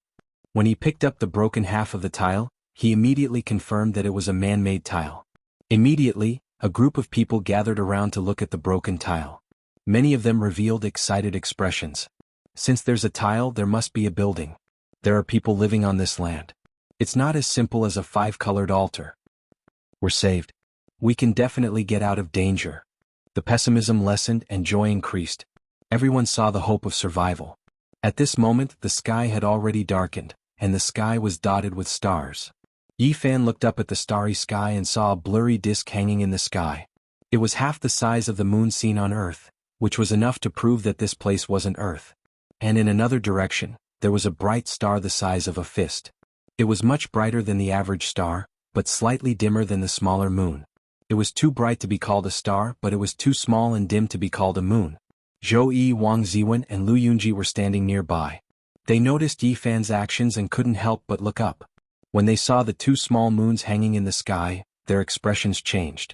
Chapter 13. This is. Although they were mentally prepared, their faces were still filled with disappointment. Influenced by these people, the others also looked up at the starry sky and soon discovered the fact that there were 2 moons hanging in the sky. How could this be? Many people could not help but scream. The last glimmer of hope of returning home had been shattered. They would never be able to see their loved ones again. Many female students burst into tears. Everyone had already understood that at this moment, they were really far away from Earth and could not return. Mars has 2 moons equivalent to the moon that we see on Earth. Cade said to himself in broken Chinese, then quickly said a lot of things in English, conversing with Li Xiaoman. Over the past few decades, some space probes had sent back a lot of precious information about Mars to Earth. The 2 moons orbiting Mars were extremely small celestial bodies. Coupled with the influence of factors such as the height from the ground, if observed from Mars, Phobos would appear to be about half the size of the moon seen from Earth. Phobos too was smaller, but it was brighter than the other stars. It was a miniature moon. After hearing all this from those who knew about Mars, everyone was deeply disappointed. It seemed that there was no way home. Now, the most important task was to find a way to survive. They were already 600 meters away from the five-colored altar and much closer to the faint light source. It seemed that it was only 500 meters away. Everyone didn't delay any longer and continued forward. Under the night sky, a gentle breeze blew, bringing a hint of coolness. After walking for another 100 meters, they were getting closer and closer to the light source. And at this moment, someone cried out in alarm. They discovered a collapsed building. It seemed to be an ancient pavilion that had collapsed under the corrosion of time. A pavilion built by man. There should be humans on this desolate planet. We can definitely find a way to survive. Is this really Mars? Why are there human buildings? The air, temperature, gravity, and so on are not much different from Earth. It is just like a desert on Earth. Although there was endless disappointment, everyone did not despair. They had many doubts. We even saw the dragon corpses. This is nothing. Maybe this is a special area on Mars. Maybe. There is a huge five-colored altar built here, which can receive the 9 dragon corpses and the copper coffin. It is not impossible to say that this is the sealed place of God. If our guess is correct, this is just a special area on Mars, then our living space will probably not be very large. As soon as these words came out, everyone fell silent. If this is just a small piece of pure land on Mars, then what other way out do we have? Everyone's emotions were in turmoil. This concerned their lives and futures, so no one could remain calm. Ah! A female student suddenly let out a scream, and it traveled especially far in the night sky. What's wrong? Everyone's expression changed and they hurriedly asked. Skull, it's a human skull. The female student's beautiful face turned pale. Her body trembled as she retreated. Not far from the collapsed pavilion, half a snow-white skull poked out from the sand. It had been stepped on by the female student just now. No wonder she was so frightened. All the male students gathered around. Pang Bo used his foot to kick the skull out of the sand. It was obviously the skull of an adult. It was unknown how long it had existed, but it was almost weathered. The bone was no longer smooth and there were many rough cracks on it. And what was surprising was that there was a very regular round hole on its forehead. It was as thick as a finger, as if it had been pierced by a sharp weapon. The surrounding area of the hole was very flat. It seems that this place is full of unknowns and variables. Although this is a skeleton left behind many years ago, we still have to be careful. The unfamiliar environment and all kinds of uncertain factors made people feel a chill in their hearts. What are those in front? Under the hazy night sky, the stars and moon were not very bright. They could only vaguely see an undulating shadow in front of them. It was like a pile of rocks connected together, uneven in height and crisscrossed. When they walked closer, everyone was stunned. It turned out to be a ruin, and what was in front of them was only a small part. The larger ruins stretched horizontally into the distance. The broken walls and rubble on the ground seemed to be telling an unknown story of the past. Under the night moon, the place seemed particularly quiet. In the past, it should have been a continuous stretch of magnificent palaces, but now it was a desolate scene. This was a huge ruin covering a large area. The solid foundation was all made of huge stones. One could imagine the majesty and vastness of this palace in the past. And the light was at the end of this ruin, behind a broken wall. Are we really on Mars? There used to be a group of magnificent palaces here? How much manpower did it take to complete such a huge project? What caused this place to become a ruin, and all the tall and magnificent buildings to collapse? Everyone had almost forgotten their fear. The huge ruins in front of them made everyone exclaim. If they were really on Mars at this moment, all of this would be too unbelievable. Yi Fan said very calmly, actually it's nothing. We have experienced a lot today, and according to common sense, these things should not have happened. At this moment, even if someone told me that this vast ruin in front of me was the ruins of a heavenly palace, I would not be surprised. Pang Bo sighed and said, the ruins of a heavenly palace. This is really possible. After all, we even saw the dragon corpse. Hearing these words, everyone could not help but be stunned. The ruins of a heavenly palace might not be nonsense. The light was in front, gently rippling from behind the broken wall, causing a faint halo to appear there. It was indescribably hazy and holy. What on earth is that? The light was flowing at the end of the ancient ruins, causing the broken wall to look even more desolate and desolate. Naturally, it made people feel extremely mysterious. Cha, cha, cha. When everyone stepped on the rubble, there was a burst of noise, which spread very far in the empty night sky. They passed by collapsed palaces and finally passed through the huge ruins. Right in front, although the broken wall was damaged, it was still 4 to 5 meters high. It was really hard to imagine how majestic it was in the past. Let's see what the light is. The group carefully bypassed the huge broken wall and came to the end of the ruins. Suddenly they felt a breath that made them feel comfortable all over. It was as if a divine light had crossed the void and was reflected in everyone's eyes. Everyone had completely walked out of the ruins and appeared behind the broken wall. They could clearly see the light in front of them. Just 50 meters in front of them, an ancient temple sat there quietly with green lamps and ancient Buddha statues. The light was as small as a bean. In front of the ancient temple, there was an ancient Bodhi tree that was strong like a horned dragon. Its whole body was dry, and there were only 5 or 6 green leaves scattered about 2 meters from the ground. Each leaf was crystal clear, shining with a green light, like a divine jade. Chapter 14. At the end of the ruins, an ancient temple appeared. It was quiet and small, not grand at all. There was only one ancient hall, and inside stood a stone Buddha covered in a thick layer of dust. Beside it was an ancient bronze lamp that flickered with light. In front of the ancient temple was a vigorous Bodhi ancient tree. It was so big that even 6 or 7 people would not be able to wrap their arms around it. The ancient trunk was hollow, and if it were not for the 5 or 6 green leaves that still adorned it, the entire ancient tree would look like it had withered. The ancient temple and the Bodhi ancient tree were intertwined, and the atmosphere was ancient. It made people feel like time was passing by, and the vicissitudes of time brought endless tranquility and ancientness. When they arrived here, everyone could not hide their amazement. The magnificent and vast palace complex behind them had long since been reduced to ruins, but this small ancient temple still existed, giving people a feeling of calmness and returning to the true nature. How can there be such an ancient temple? The few remaining leaves of the Bodhi ancient tree actually have a crystalline green glow. The Bodhi ancient tree could almost be called a Buddha tree, and it had a deep relationship with Buddhism. According to legend, more than 2,500 years ago, Gautama Buddha achieved enlightenment under an Bodhi ancient tree and achieved Buddhahood. The Bodhi ancient tree in front of them and the ancient temple accompanied each other. Both were extraordinary and people could not help but be amazed. Why do I feel like the long river of history is surging? Everything in front of me seems to be from a long time ago, as if it had experienced the precipitation of history. The distance of 50 meters was very short, and the crowd quickly approached it. A strange feeling welled up in everyone's heart.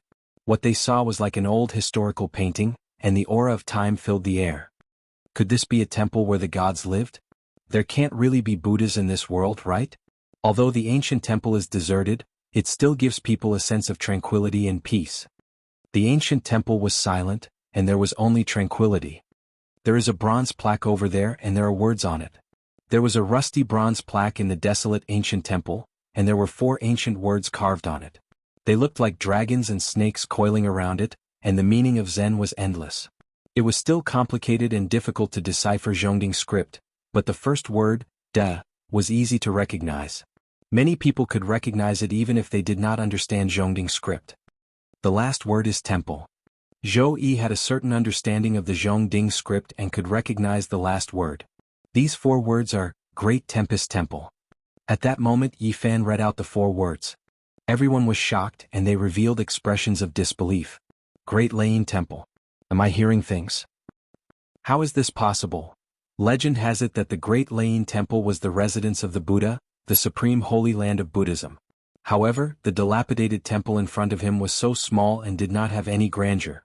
It was just an ancient temple. How could it be called the Great Laying Temple? Having personally witnessed the 9 dragon corpses pulling the coffin, everyone was already mentally prepared. They almost believed in the existence of gods. But at this moment he was still a little shocked. An ancient temple on Mars was called the Great Tempest Temple. What did this mean? Perhaps, many histories and legends would have a new interpretation, and a corner of the mysterious veil of ancient history would be unveiled. The sound of Buddha preaching is like thunder. It was the Great Thunderclap Monastery. Could it be that the ancient temple in front of him was the one in the legends? If the speculation was true, this would undoubtedly be extremely shocking. On Mars, which was covered in reddish-brown soil and gravel, an ancient temple was covered in dust. It actually had a shocking origin. The more people looked at it, the more they felt that this ancient temple was extraordinary. The heavenly palace behind them used to be so majestic, vast and magnificent, but it was destroyed in the end, leaving only rubble on the ground. And this ancient temple seemed to be in ruins, but it still stood tall, forming a strange contrast. The Bodhi tree accompanied it, the ancient Buddha lamp, and the little light was like a beam. It was plain and quiet, able to withstand the trials and tribulations of time. What was left behind was the truth, and the extravagance was just a passing cloud. A lamp, a Buddha, a temple, and a tree seemed to exist forever in this world. All of this was auspicious and peaceful, making people feel as if they were bathing in the spring breeze, as if there was a faintly discernible Buddhist chant. If this is really the legendary Great Tempest Temple, could the ancient tree in front of the temple be the Bodhi tree that Gautama Buddha used to prove his Tao? How is that possible? That's just a religious legend. Do you really think that 2,500 years ago, Gautama Buddha meditated under an ancient tree on Mars for 7 days and 7 nights, and finally became a Buddha? Based on our encounters and experiences, nothing is impossible. Everything that everyone had experienced today made them feel like a dream, but this was the hard truth. At this moment, Yi Fan suddenly walked forward, and Pang Bo walked with him, and the two of them walked directly into the ancient temple. At the same time, Zhou Yi quickly followed, and Wang Ziwen followed closely behind, entering the ancient temple. Behind them, Lu Yunji seemed to have thought of something, and his expression suddenly changed as he quickly rushed over. The others also seemed to have woken up from a dream. If this was the Great Tempest Temple, then this would be the residence of the gods. Although it had long been deserted and covered in a thick layer of dust, it was still an extraordinary place. The ancient temple was very small, and it was only a Buddhist hall. It was empty and there was almost nothing else. Yi Fan went straight to the stone Buddha, and grabbed the bronze lamp that accompanied it. The bronze lamp was ordinary and its style was simple and unadorned, but it was warm to the touch without the cold and hard feeling of metal. Instead, it was like holding a piece of warm jade. What was surprising was that the ancient temple was full of dust, but the bronze lamp was untainted, as if it could isolate the dust. This temple had definitely not been cleaned for many years, and a thick layer of dust had accumulated, but the ancient lamp could avoid the dust and it was still bright. Yi Fan could not help but feel surprised. Could it be that it had been lit since ancient times until now? It's really clean. Other than the stone Buddha and the bronze lamp, there's nothing left. Pang Bo glanced around but regrettably did not see any other artifacts. At this moment Zhou Yi, who had followed the two of them in, stepped on the thick layer of dust, and with a clang he stepped out an alms bowl. At the same time, Lu Yunji and the others also entered the ancient temple. Everyone did not make a sound and they were all quietly searching. In the beginning they did not break away from their fixed thinking, and faced the ancient temple with uncertainty. They still considered things with the mentality they had when they were on Earth. It was not until Yi Fan was the first to move that they suddenly realized that they were now on another planet, and they were facing the Big Lane Temple, which was most likely the residence of the legendary Buddha. There might be artifacts left behind by the gods. Inside the ancient temple, Yi Fan held the spotless bronze lamp in his hand, and specks of gentle radiance sprinkled down, and the temple was filled with brilliance. Suddenly, Yi Fan heard a faintly discernible Buddhist chant, as if it was coming from beyond the heavens. At first he thought it was an illusion, but the Buddhist chant gradually grew louder, and lingered around the entire ancient temple.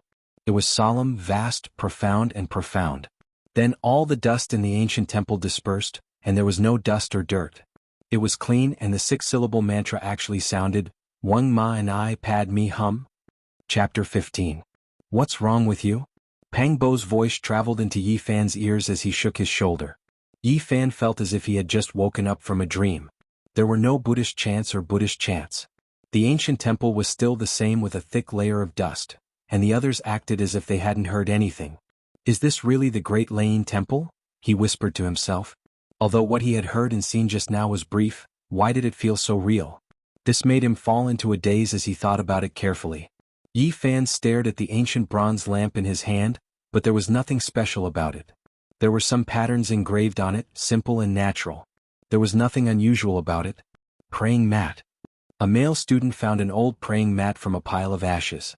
Time had not worn it down. Not long after, another female student found a red sandalwood prayer bead from the thick layer of dust. It hadn't been damaged by the passage of time. After blowing away the dust, it still had a faint luster. At the same time, Kai found half a broken wooden fish in the dust in front of the stone Buddha. 3 bodhisattvas were engraved on it, either solemn or merciful. At this moment Yi Fan was deep in thought. If this was really the legendary Great Lane Temple, then it was a place abandoned by the gods. All the artifacts unearthed should be extraordinary.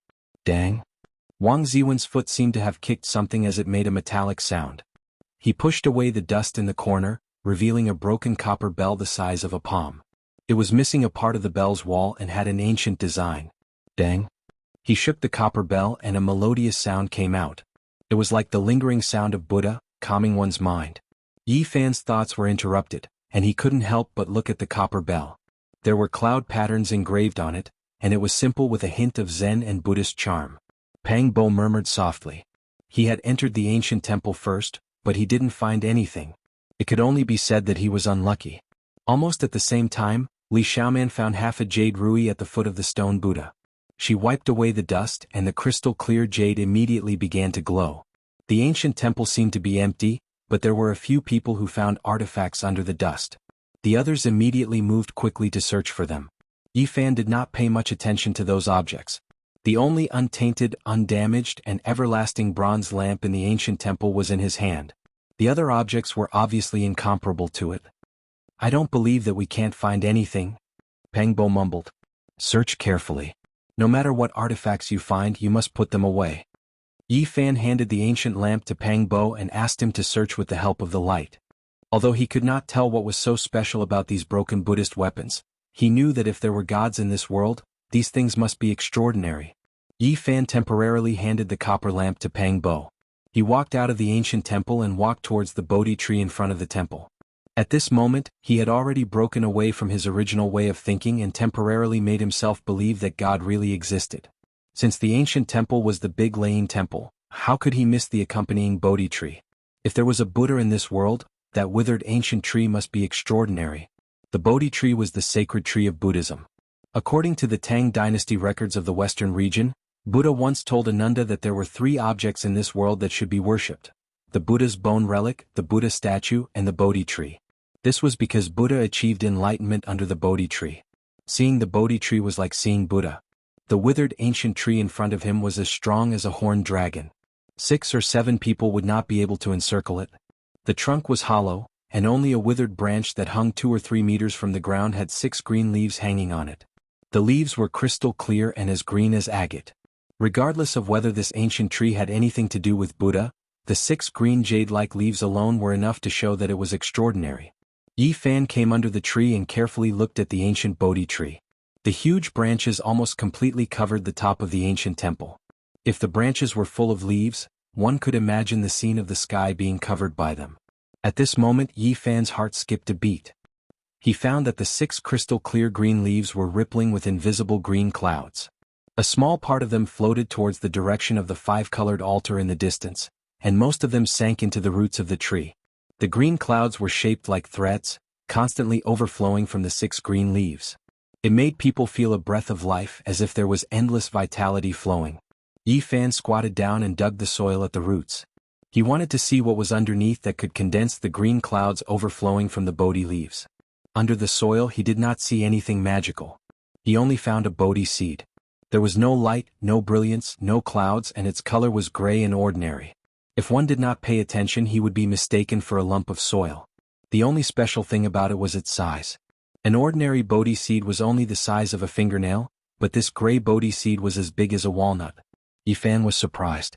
Could it be that the green clouds overflowing from the Bodhi leaves were absorbed by it?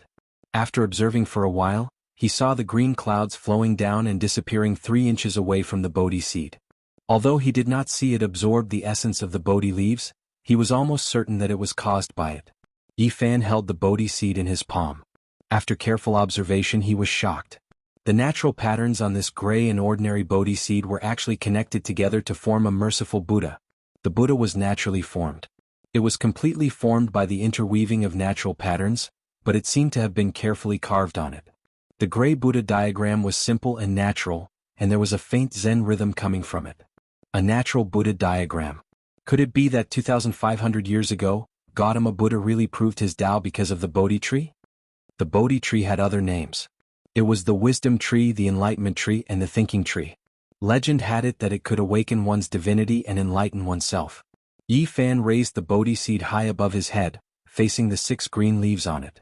The speed at which the green mist flowed out instantly increased, and the aura of vitality became denser and denser, all of it concentrated on the Bodhi seed. Of course, the light still disappeared 3 inches away from the seed. Pop. A light sound rang out. A sparkling and translucent Bodhi leaf flowed with the last strand of green multicolored light before shattering and turning into ashes that drifted down. At this point, Yi Fan was finally convinced that the Bodhi seed looked ordinary, but it was extraordinary. He carefully put it away. At this time he noticed that there was a lot of powder on the ground. It was the same as the ashes of the Bodhi leaf. Could it be that all the Bodhi leaves on the tree disappeared like this? This surprised Yi Fan. The Bodhi seed with the natural Buddha diagram was extraordinary. He vaguely felt that it was even more important than the bronze lamp that accompanied the stone Buddha. There were still 5 green leaves on the ancient Bodhi tree, but they were not as crystal clear as before. Yi Fan didn't pluck them. 1 Bodhi seed was enough. He didn't want to attract attention. At this time, no one came out of the big Lane temple. Yi Fan left the Bodhi tree and returned to the ancient temple. At this time, another 7 or 8 people found different Buddhist artifacts. Lu Yunji actually found half of a golden pestle behind the stone Buddha. Although it had been buried in the dust for many years, it was still shining brightly when it was unearthed. It gave off a heavy and condensed feeling. If not for the fact that one end of it was damaged, it could be called a perfect and powerful masterpiece of forging. This scepter-shaped pestle has a very powerful name in Buddhism. It is called Vajra pestle, which has the indirect meaning of destroying the enemy, symbolizing invincible, all-conquering wisdom and true Buddha-like nature. It is the scepter held by the venerable saints. If Buddha existed in this world, this Vajra pestle would undoubtedly be a holy object. It must be extraordinary. It wouldn't be surprising if it had the mysterious power to split mountains and rivers. However, at this moment, no one could see its wonders. Lu Yunji waved it hard. The half of the Vajra pestle flashed like a golden lightning. It was shining brightly and looked very imposing. Say, if these artifacts were used by the gods, what kind of earth-shattering scene would happen if we found out how to use them? Hearing Lu Yunji's words, all the people who found the Buddhist artifacts were fascinated. Chapter 16.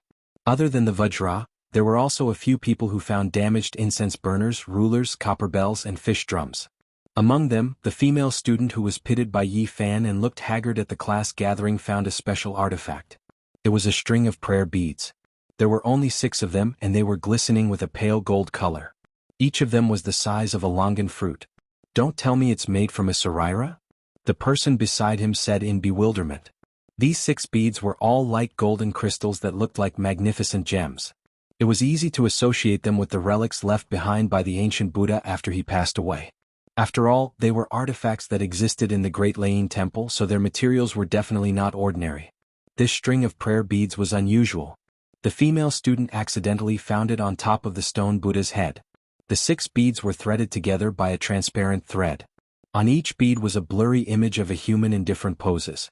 This was the 3rd artifact to be found after Yi Fan's copper lamp and Zhou Yizam's bowl. Of course, the copper lamp was the most eye-catching. After all, it was the only ancient lamp that was not stained with dust. It was eternally bright and anyone could tell that it was extraordinary. Inside the ancient temple, several beams of hot light would occasionally glance at the copper lamp. Although Yi Fan sensed it, he did not say anything. He faced it all calmly. The Tempest Temple's hall had been searched thoroughly. There were no other artifacts, so the group retreated. Peng Bo was the most depressed. More than a dozen people had found ancient artifacts, and he was the first one to enter the temple. However, he had not found anything. Peng Bo's eyes lit up as he stood in front of the temple and re-examined it. He strode back and moved a few big rocks to the side. He took down the bronze plaque with the words Big Lane Temple engraved on it. Many people were dumbfounded at the sight of it. Then everyone realized that this bronze plaque was extraordinary. It had been baptized by wind and frost, and had been tempered by time. There was not a single speck of dust on it and it was very clean. One had to know that among all the artifacts in the ancient temple, only the ancient bronze lamp was untainted by a speck of dust. The same went for the bronze plaque. Clearly it was extraordinary. It's really heavy. Peng Bo dragged the bronze plaque and walked back. Just as he left the temple, the entire ancient temple began to shake. The stone Buddha inside suddenly cracked, producing a kacha-kacha sound. Then the 6-syllable mantra of Buddhism rang out, Hum Ma and I Pad Me Hum. A majestic Buddhist voice resounded through the universe, shaking the heavens and the earth. The benevolent, solemn, exquisite, and profound Zen sound was incomparably vast, cleansing all impurities and mortal dust. The surroundings of the ancient temple were bathed in a sacred and auspicious light. This time it wasn't an illusion. Not only did Yi Fan and Pang Bo hear it, but everyone else also froze like clay statues. They were so shocked that they couldn't speak. At the same time, all the artifacts they found in the temple, regardless of whether they were intact or damaged, were all emitting a gentle radiance. The bright radiance caused everyone to be in awe. However, in the end, with a loud boom, the stone Buddha inside the ancient temple shattered and turned into dust. Then the great thunderclap temple also turned into dust under a gentle breeze. Poof!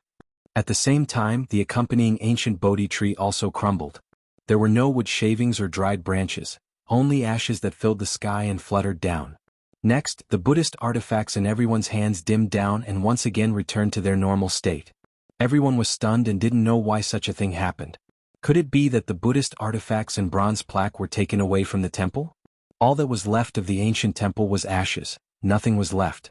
Yi Fan stared for a while and said, taking away all kinds of Buddhist weapons, taking away the inscribed board of the ancient temple, causing the abandoned Great Lightning Tune Temple to lose its meaning of existence. Maybe this is why it scattered with the wind. Zhou Yi was usually gentle and refined, but at this moment he was very excited. His eyes shone with a strange light as he said, I'm even more certain that there really are gods in this world. Perhaps we can follow the footsteps they left behind and move forward.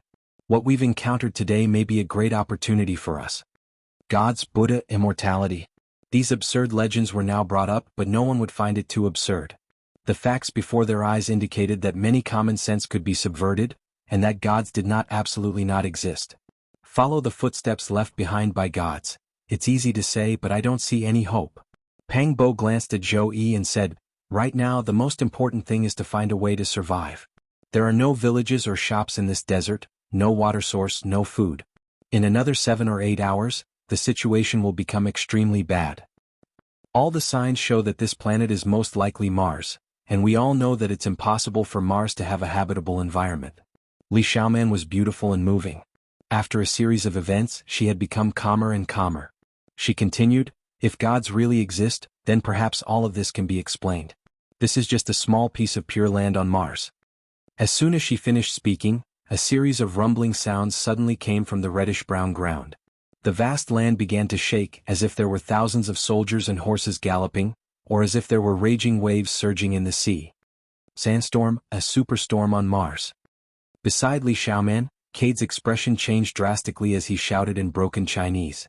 Every year, a quarter of Mars would be shrouded in violent sandstorms. A typhoon on Earth could reach speeds of more than 60 meters per second, but a storm on Mars could reach speeds of 180 meters per second. A superstorm could sweep through the entire planet. Even a heavy tank would be swept into the sky, let alone a human. In just an instant, the stars and moon that filled the sky disappeared, and endless reddish-brown sand completely covered the sky. A huge storm that swept through the entire Mars had begun. No, we don't have a storm here. Just a moment ago, many people were terrified, thinking that a catastrophe was about to befall them. However, at this moment, everyone realized that the storm was raging in the distance, but it was calm and peaceful in front of them.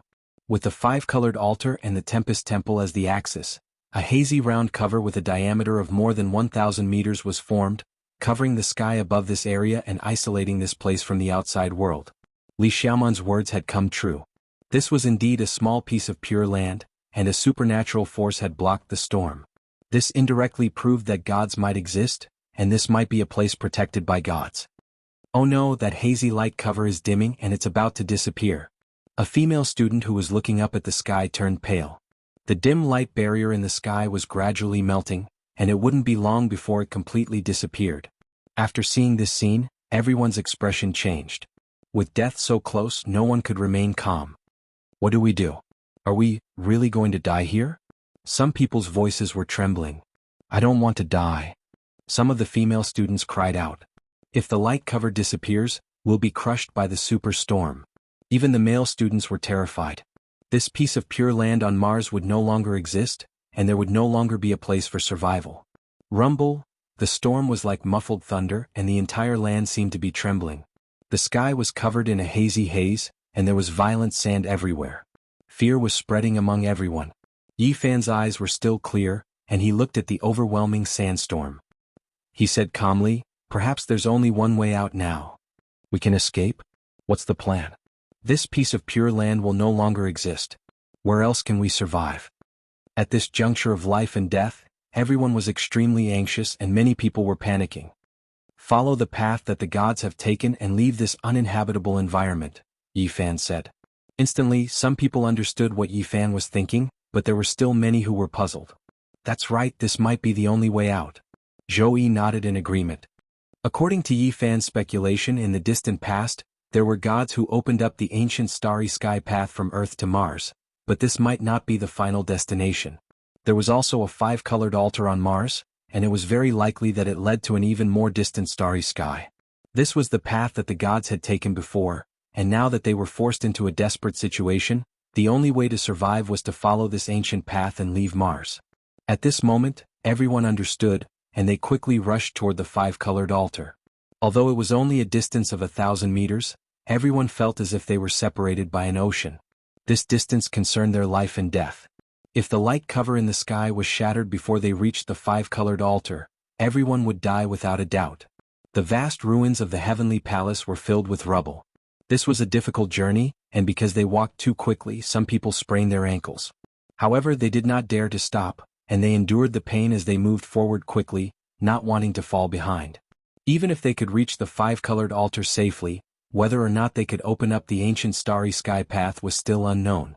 This was a huge shadow that shrouded everyone's hearts. One had to know that everything on Mount Tai was passive. However, at this moment they had no choice. That place was their only hope, and they could only think of a way to get there first. When a female student was running in the ruins, she suddenly let out a blood-curdling scream, and with a thud, she fell into the dust, never to move again. Her face was filled with horror, and there was a bloody hole the size of a thumb on her forehead, and blood was flowing out. She seemed to have seen something extremely horrifying before she died. What happened? Everyone felt their blood run cold, and their hearts were filled with fear. A living life had suddenly died just like that. Just a moment ago she was still with everyone, but now she was gone forever. It was so sudden and strange. Don't go near her. Yi Fan shouted to stop the two male students who wanted to get close to the corpse. He thought of the snow-white skull he saw on the way here, and there was also a finger-sized hole in the center of the forehead. It was the same way she died, and a bad premonition arose in his heart. We have profaned the great Thunderclap Temple. Could it be that the gods are punishing us? A female student's voice was trembling, and her heart was filled with fear. Even if the gods exist, the Buddha is also merciful.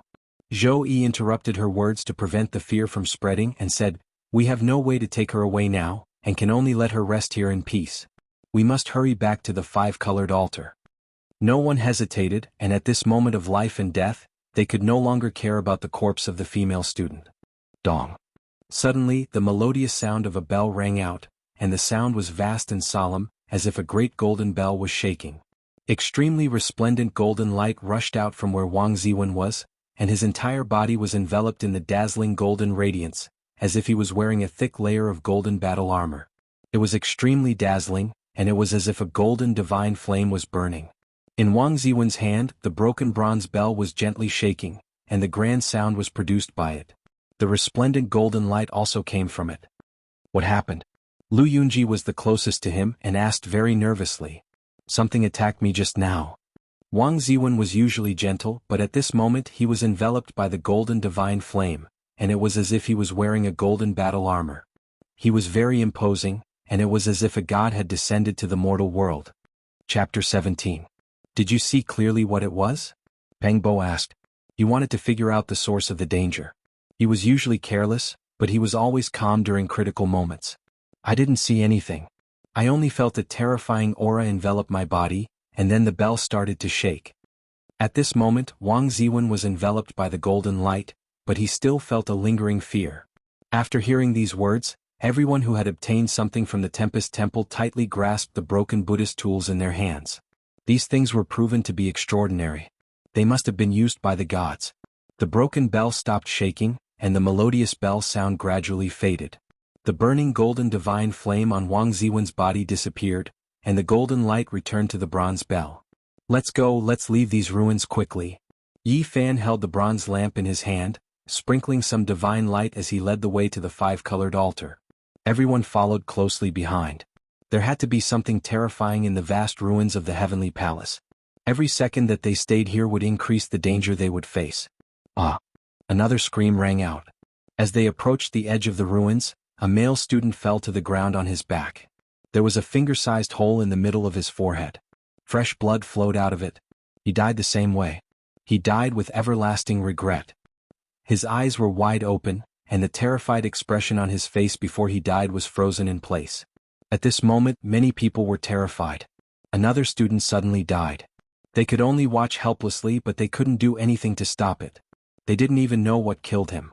Life and death were easy to say, but when they experienced it themselves, they felt incomparably bitter. Their close classmates didn't even have the chance to say their last words before they died in such an inexplicable way. It was hard to accept. Many female students were on the verge of collapse. They began to cry quietly. They had never seen such a scene before. "Let's go." They didn't stop and they couldn't stop. They quickly rushed to the five-colored altar. They finally escaped from the ruins, but 2 lives were left there forever. They would never see them again. After running for a long time, they looked back. The broken walls were like ferocious demons. They were indistinct under the night sky, making people's hearts palpitate. However, before the crowd could take a deep breath, 3 consecutive screams rang out almost at the same time. 2 male students and 1 female student fell heavily to the ground one after another. The wounds were still on their foreheads, and the 3 identical bloody holes were very shocking to look at. Blood dyed the ground red. 3 former classmates and friends had died just like that. Their eyes bulged out and their expressions were full of fear. In a short period of time, 5 people had lost their lives. This made everyone feel sad and their scalps were numb. Perhaps they would be next. Nobody could be sure when their lives would end. Boo-hoo. A female student was on the verge of breaking down. She burst into tears and said, "Those who died couldn't find any artifacts in the temple. That unknown devil is nearby. If we don't have the holy artifacts left behind by the gods, we will die sooner or later." This was a fact. The 5 people who had died in the temple had found nothing, and Wang Ziwen, who had also been attacked, was safe and sound because of that broken bronze bell. "Help us." Those who didn't find any artifacts in the temple were all terrified. Those who had found something used pleading tones to beg for help. "Help us." However, who would give up their only life-saving Buddhist artifact at this critical moment? Some people didn't stop and didn't even look back. They rushed toward the 5-colored altar with large strides.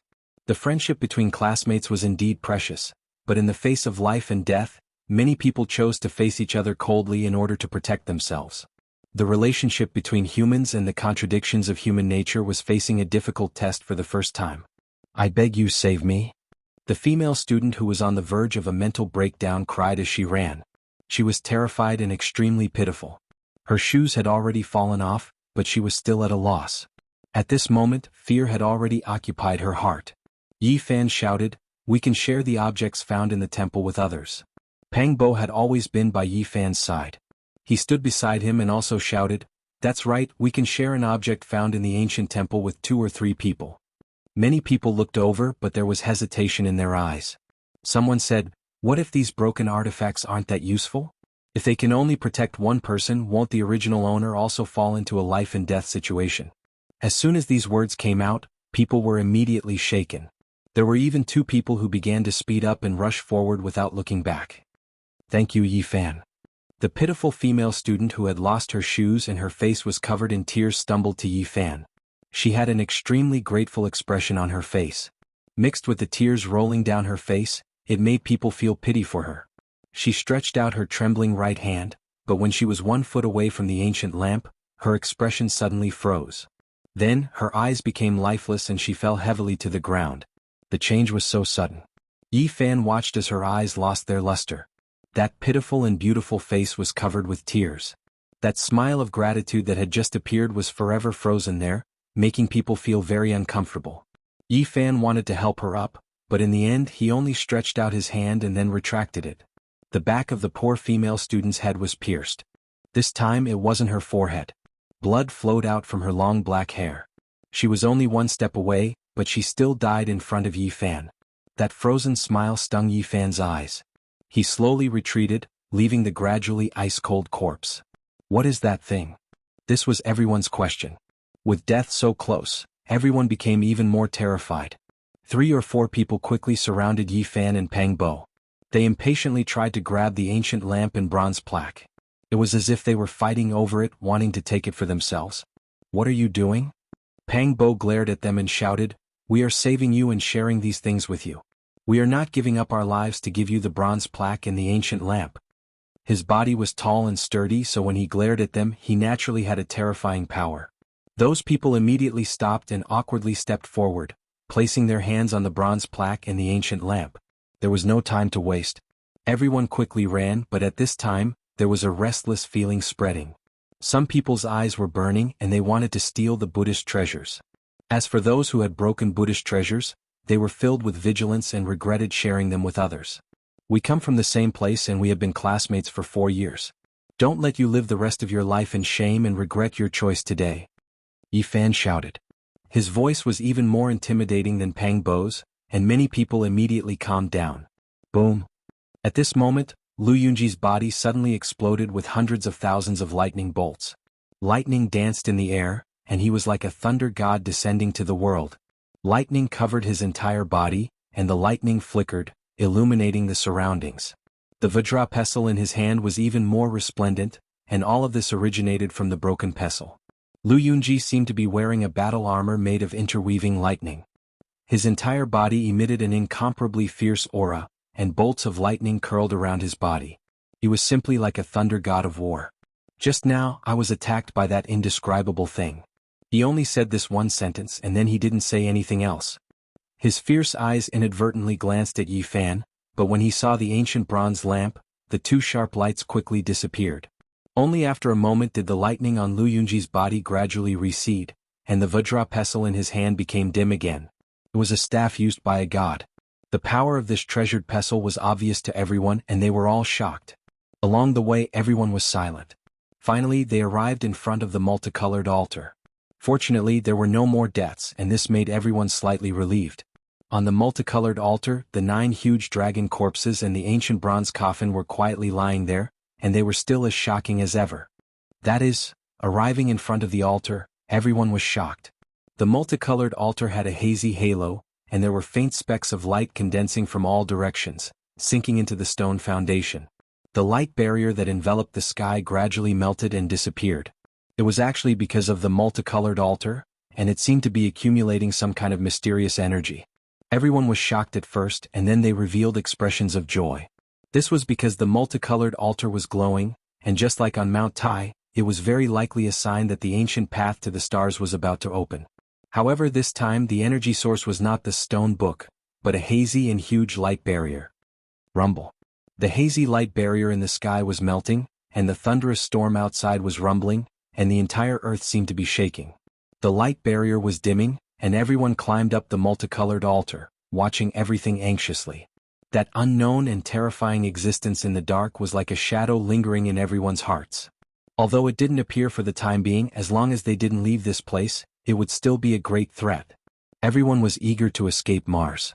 This lasted for half an hour, and the dim light barrier continued to shrink. In the end, it was only able to cover the multicolored altar, and its diameter had shrunk from over 1,000 meters to less than 200 meters. It was almost pressing down to the ground, and all the mysterious energy had been absorbed by the multicolored altar. Pang Bo lowered his voice and whispered in Yi Fan's ear, "Lu Yunji's eyes have inadvertently swept over us a few times. This fellow is very scheming, so we have to be careful." Pang Bo's sharp senses allowed him to detect this situation. "Don't worry, I know."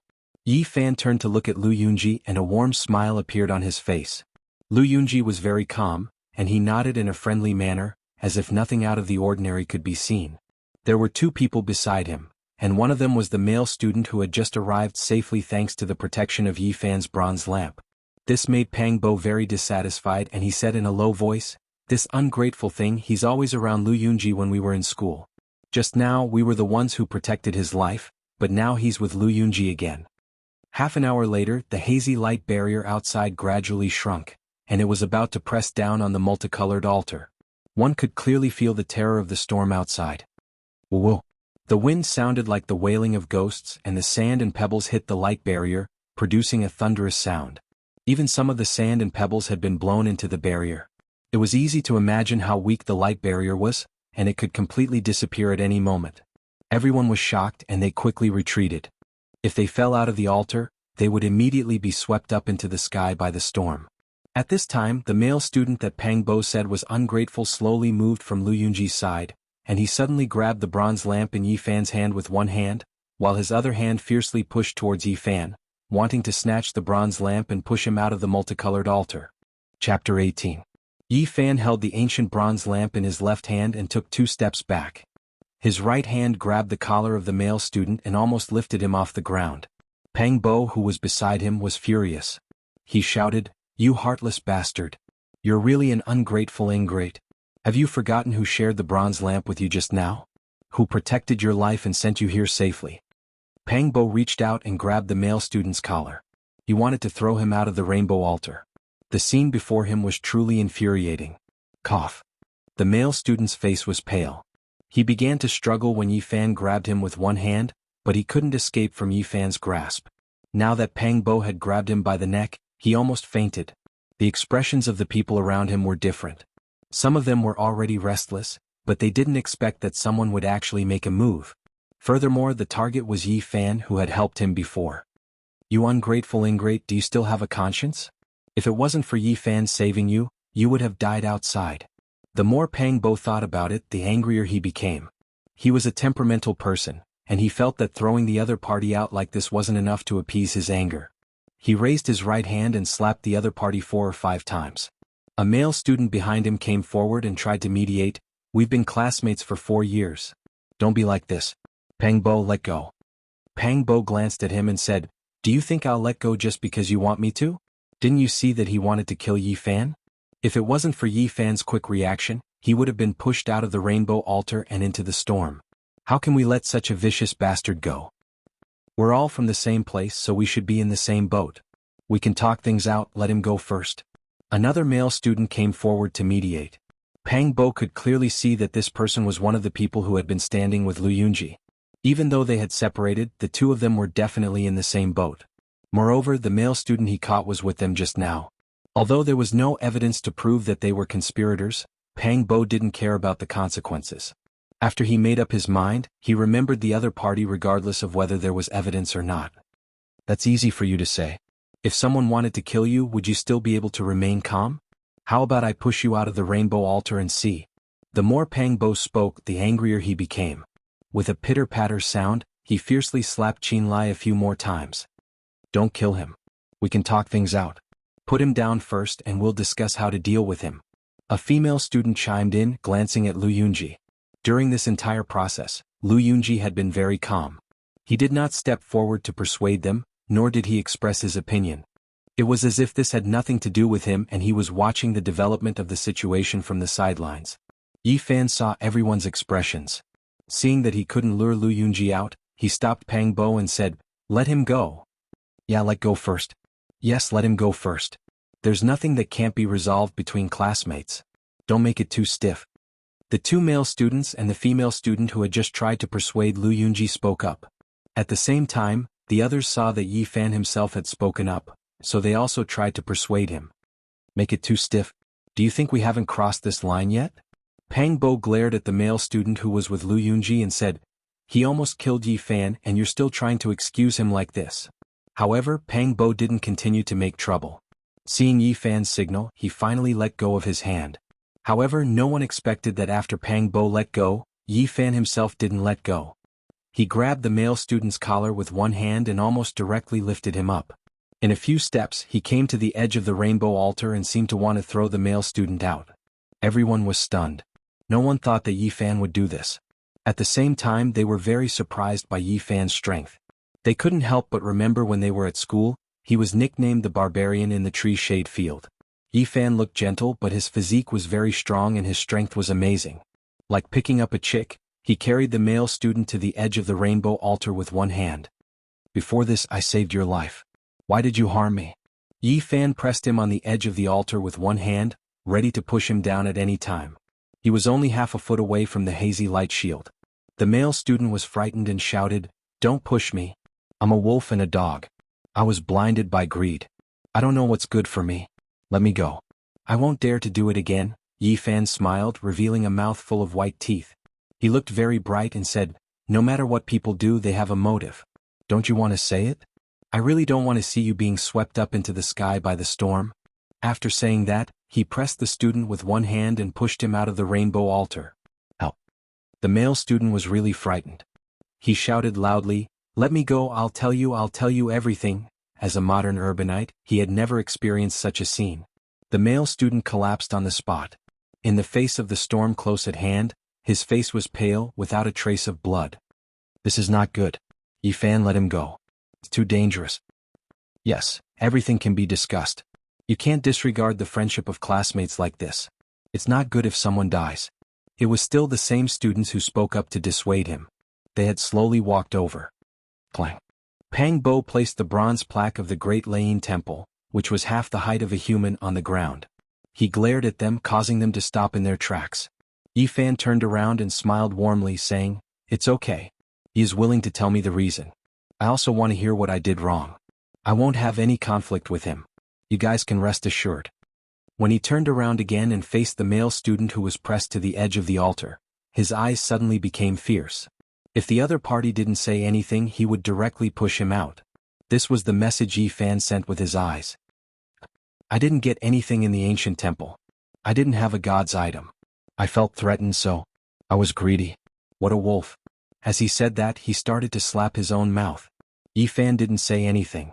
He directly pushed him out. Half of his body was suddenly suspended in the air, almost touching the layer of dim light. "No, help." The male student shouted in fear. It was Li Changqing. He was the one who gave me the idea. Yifan pulled him back. He didn't care about this spineless soft spear at all. This kind of person wouldn't amount to anything. He couldn't pose a threat. If he really pushed him out of the five-colored altar in front of everyone, the other students would probably have a very bad impression of him. After all, they were classmates, so the gains wouldn't make up for the losses. Yifan very naturally took the bottle of mineral water from him, then patted his shoulder and said, "We've been classmates for 4 years and we've encountered this unforeseen event together. It's best if we help each other in the same boat." Of course. After this male student regained his freedom, his body was still trembling. He trembled as he retreated. At this time, Pang Bo was already angry. He carried the bronze plaque and rushed forward, smashing it towards the student named Li Changqing. Bang! Pang Bo was tall and strong. He was very strong. He swung the bronze plaque and knocked that person to the ground on the spot. "No wonder you kept trying to dissuade me. So you were the one behind it." Pang Bo placed the bronze plaque on his body and said, "You even schemed against a classmate of 4 years. Do you still have any humanity?" He was very angry. Li Changqing was one of the people who stood with Lu Yunji not long ago. He was also one of the people who kept trying to dissuade Li Changqing. Yifan walked over and very naturally took the bottle of water from Li Changqing's body. He stuffed it into Pang Bo's hands. Seeing him take the second bottle of water, everyone's face revealed a complicated expression. If they couldn't quickly escape from Mars, they were afraid that in a few more hours, water would become the most precious thing to them. Yifan felt very regretful that he couldn't find Lu Yunji. Although he knew that it was most likely him who instigated it, he didn't have any evidence. It wasn't good to fall out with him in front of everyone now. Li Changqing was very stubborn. He allowed Pang Bo to teach him a lesson, but he did not admit to anything. He only said that he was hot-headed and that he should not have spoken carelessly, causing that student to covet him and attack Yifan. Pang Bo really wanted to directly throw him out of the rainbow altar. However, he could only suppress his anger and didn't do so in consideration of the other students' feelings. However, he felt that this seemingly peaceful relationship couldn't be maintained for long. If there was another survival crisis, he was afraid that the friendship and face of former classmates would be torn into pieces. This was because some people were already starting to feel restless in their hearts. Yifan wasn't angry. He smiled at Li Changqing and said, "Sometimes people are very complicated. Some things can't be controlled, but it's best to be more self-centered. Don't be used as a tool by others." As he said this, he squatted down and calmly grabbed at Li Changqing's waist. His target was a broken fish drum. It was the antique that Li Changqing had found in the Tempest Temple. "What are you doing?" Li Changqing struggled violently. His expression didn't change when he was beaten by Pang Bo, but at this moment he was panicking. He used all his strength to cover the fish drum on his waist. However, his upper body was still being pushed by Pang Bo's bronze plaque. He couldn't use any strength and couldn't stop it. Boom! Suddenly, the fish drum on Li Changqing's body emitted a muffled thunder-like sound. Rays of green light shot out like dancing lightning. It was like the divine drum of the god of thunder. It hummed and trembled, Then it emitted an even louder muffled thunder-like sound.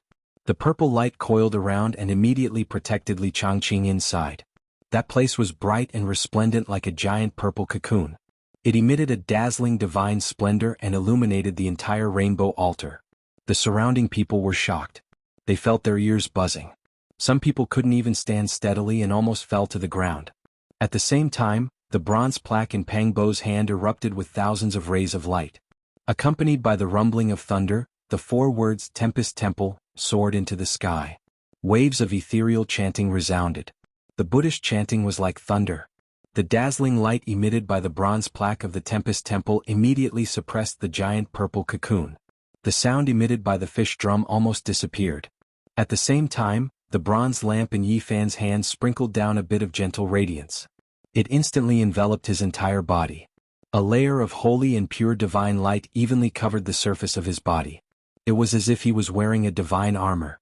The radiance was not dazzling. It was very hazy and gentle. However, it made everyone feel reverence. It was as if a god was standing there. That layer of holy and pure brilliance was like the divine armor of a god. It made Yi Fan look otherworldly. The fish drum was suppressed on the spot. The purple brilliance was restrained, and the giant cocoon disappeared. The broken fish drum became dim and became ordinary again. Yi Fan was calm and collected. He reached out his hand and took it. Nothing could stop him. At this moment he was like a living god. The bronze lamp flickered with divine splendor, making him look even more otherworldly. At this time, the female student who had tried to dissuade Yi Fan and Pang Bo from not far away from Lu Yunji came forward with a broken bronze bell in her hand. Yi Fan, you've gone too far. Soon after, another male student also came forward and said, we should be harmonious. We shouldn't oppose each other like this. Let bygones be bygones. You shouldn't be so decisive. These 2 people had been speaking up for Lu Yunji and Li Changqing from the beginning. Their standpoint was already clear. At this moment, they obviously didn't want to let Yi Fan get another god's artifact. At this time, Lu Yunji, who had been staying out of the matter, came forward with the Vajra pestle in his hand. Yi Fan, let bygones be bygones. Even if he was in the wrong just now, you can't punish him like this. This is equivalent to taking away his life. Contrary to Yi Fan's expectations, Zhou Yi, who had not expressed his opinion and acted as if this matter had nothing to do with him, walked over with the purple gold alms bowl in one hand and advised, Yi Fan, you should not take his fish drum. You already have the copper lamp, another artifact is useless. If he loses his fish drum, it is very likely that he will be killed by that unknown and terrifying thing. Chapter 19. You've all seen what happened just now. Everyone knows exactly what happened. Yi Fan held the bronze lamp in his left hand and the damaged fish drum in his right. He did not retreat, but instead walked a few steps forward and said, since I've already taken the fish drum, it's impossible for me to return it to him. The divine splendor sprinkled by the bronze lamp was as dazzling as the sun and as bright as the moon. It was also like a segment of divine rainbow light, sparkling and translucent, full of auspicious colors. It completely matched Yi Fan. The 2 seemed to be made by heaven as if they were one. It made him seem otherworldly, like an immortal in divine clothes. Even though the fish drum in his right hand was damaged and had already lost its luster, the crowd had all witnessed the might of the thunder god earlier. Purple lightning crisscrossed and thunder rumbled. Now that it was being held in Yi Fan's hand, it was truly terrifying. Li Zhangqing really shouldn't have spoken so carelessly and caused others to covet it. This kind of unpleasant thing happened, but Yi Fan, you really went too far by taking away his life-saving item. Lu Yunji came forward.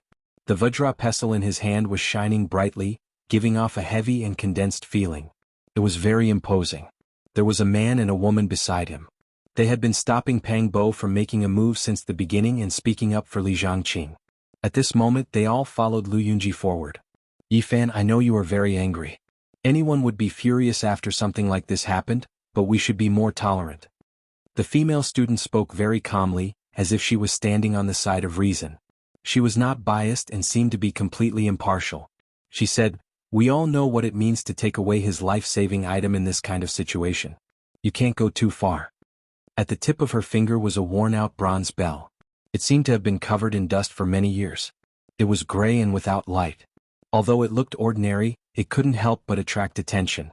As she spoke, her slender fingers unconsciously moved, occasionally making 1 or 2 chimes.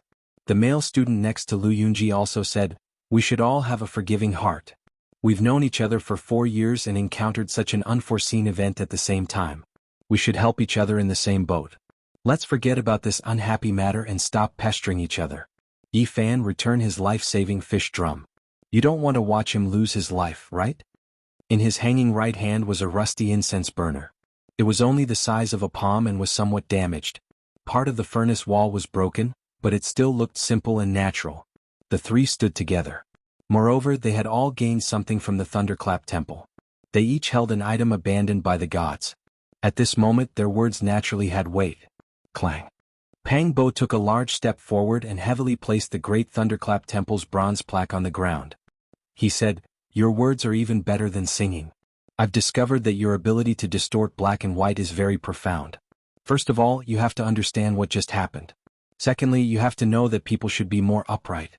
It was clearly Li Jiangqing and others who wanted to harm Yi Fan. How did it become Yi Fan who was not magnanimous enough? What kind of logic was this? In the end, why was it Yi Fan who was in the wrong? Someone wanted to kill him, so Yi Fan took away the thing he was relying on. What was wrong with that? According to what you said, Yi Fan seems to have become a villain, and Li Jiangqing seems to have done nothing wrong. Don't pretend to be righteous, it disgusts me." At this moment, the radiance on Pang Bo's body still hadn't dissipated. The 4 ancient words, Great Lane Temple, on the bronze plaque emitted rays of light that shot up to the sky. The Buddhist chants sounded like thunder, and faintly discernible Buddhist chanting could be heard. His entire person was like a blazing sun, extremely imposing. Once these words were spoken, the expressions of the man and woman who spoke just now became extremely unsightly. We are not saying that Yi Fan is in the wrong. We just want Yi Fan to remember our friendship and not take away Li Jiangqing's fish drum so that he can preserve his life and live. They were completely avoiding the important and dwelling on the trivial. Not only did they not mention that Yi Fan was almost pushed out of the 5-colored sacrificial altar and was almost swept away by the storm, they also mentioned that Yi Fan's actions were equivalent to harming his classmate's life. After listening to them, Yi Fan calmly smiled and said, "Actually, you three don't have to worry. I don't want to argue with him." His entire body was wrapped in a divine radiance, giving others a hazy feeling. His surroundings were spotless, making everyone feel tranquil and auspicious. However, I have to correct you. It was Li Jiangqing and others who almost killed me. It's not me who wants to harm his life as you guys always say. This matter is obvious to all. Yi Fan swept a few glances at Lu Yunji and the others and said, "There are many students here who didn't obtain anything from the Great Thunderclap Temple, but they are still alive and well. What? Because not long ago, everyone was sharing the god's relic in their hands. I took away Li Jiangqing's fish drum because I don't want him to have something to rely on. He can instigate people to steal my things and he can also do the same to others. You guys don't have to worry about his safety. We are all classmates so we can share the divine objects in our hands and support each other. You will definitely be safe and sound. Of course, if you guys don't want to share the copper bell, incense burner and Vajra pestle with him, then let him stay by my side. I definitely won't disregard our friendship."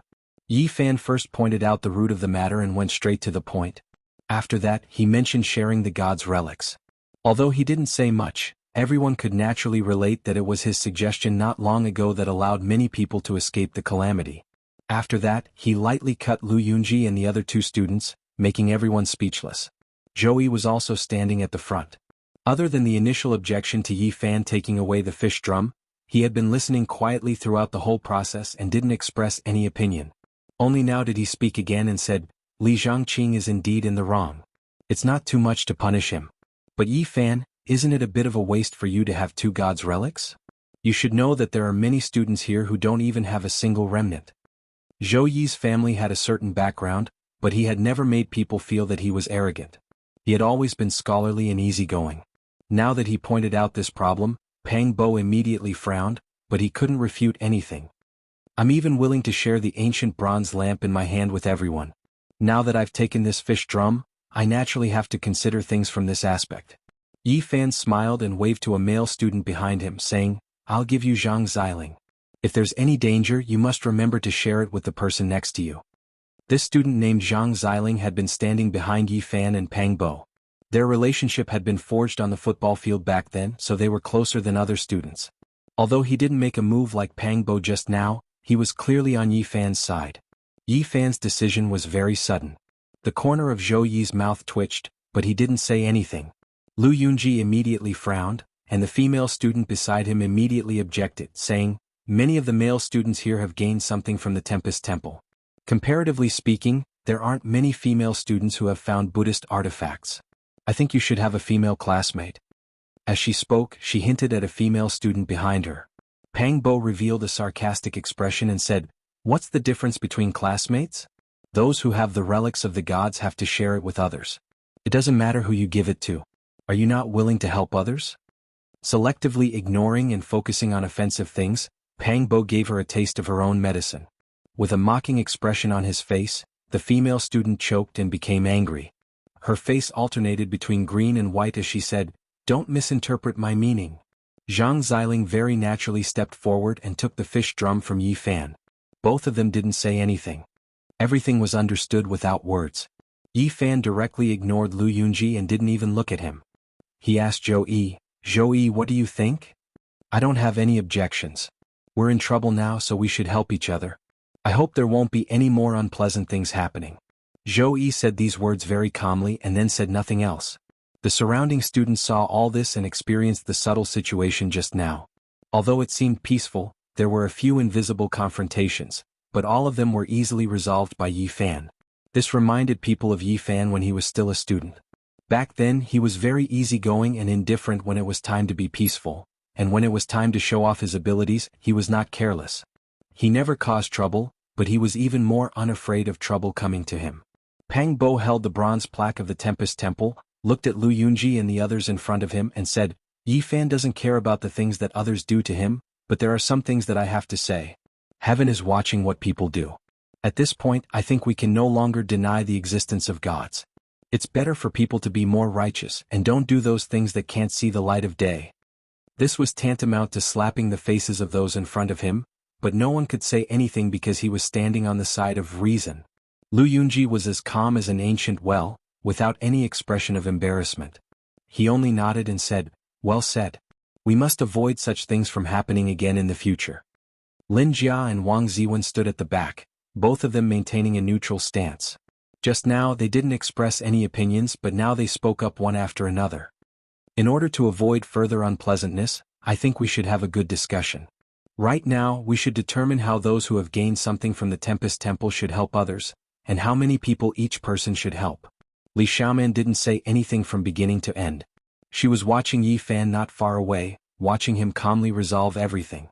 Her eyes were very calm and she didn't express anything. She didn't help either side. Beside her, Cade's understanding of Mandarin was very ordinary.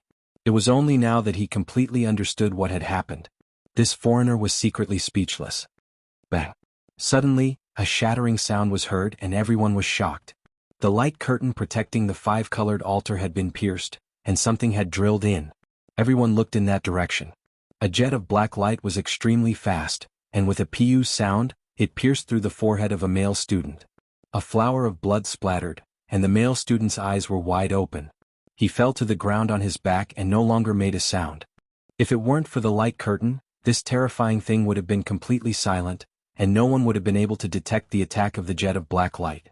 Thinking of the few people who had been ambushed and killed not long ago, everyone felt a chill in their hearts.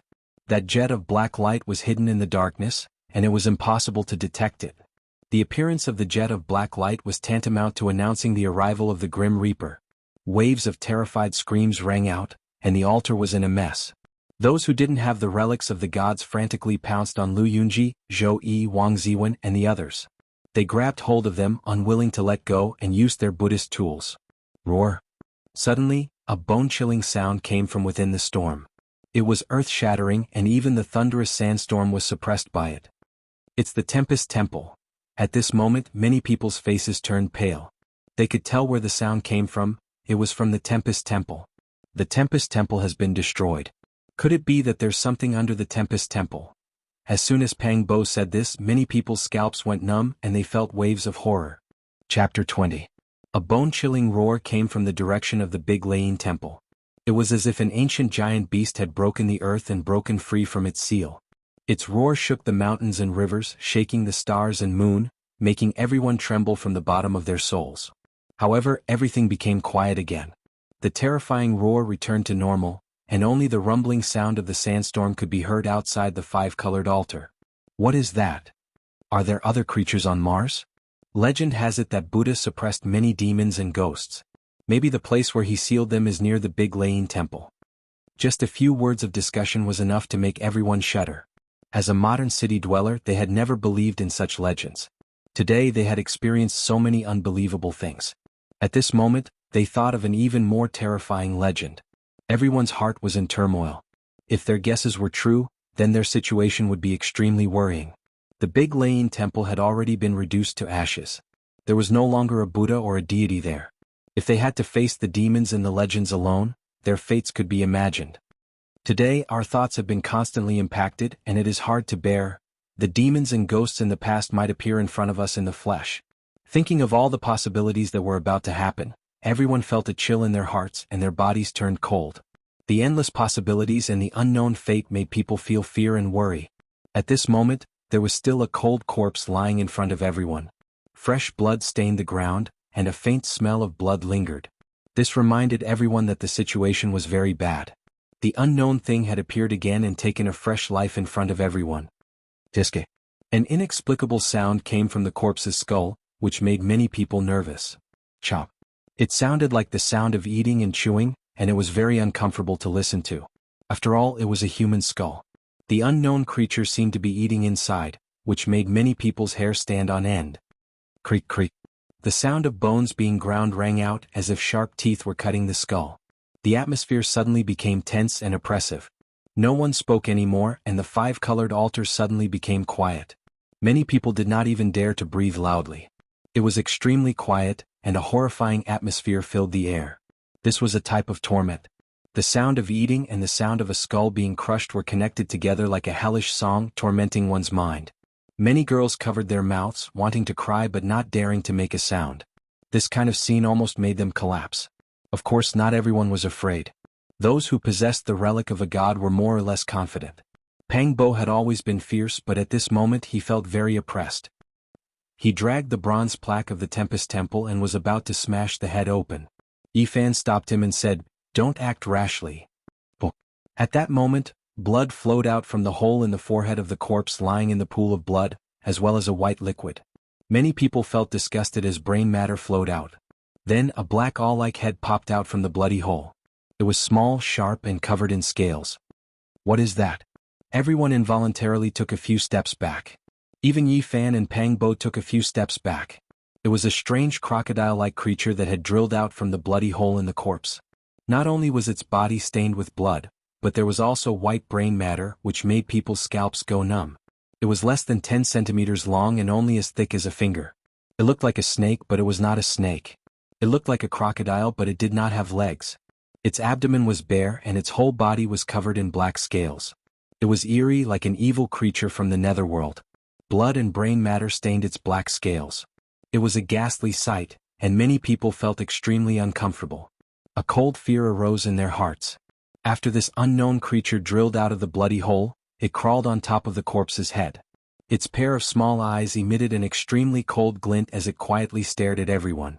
It was like a high-level intelligent life form, not a low-level life form. 7 students, classmates of 4 years, and a few fresh lives were gone forever. They were actually devoured by this incomparably ugly creature. Its eyes were incomparably malicious. It coldly swept its gaze over everyone like a vengeful spirit. It didn't seem like it was looking at an equal existence, but more like it was sizing up its own food. Motherf * King 3-inch nail, you're not even as big as a mouse, yet you dared to kill 7 of my classmates. This daddy will smash you to death. Pang Bo lifted the Great Thunderclap Temple's bronze plaque and swung it fiercely, aiming straight for that cold-blooded unknown creature. Thunderous sounds rang out as rays of light shot into the sky.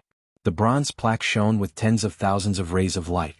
Lightning surged forward and danced in the air, interweaving into an inescapable net. Whoosh! However, this unknown creature was extremely fast. It seemed to know how powerful it was and turned into a streak of black light as it rushed out to avoid that dazzling light.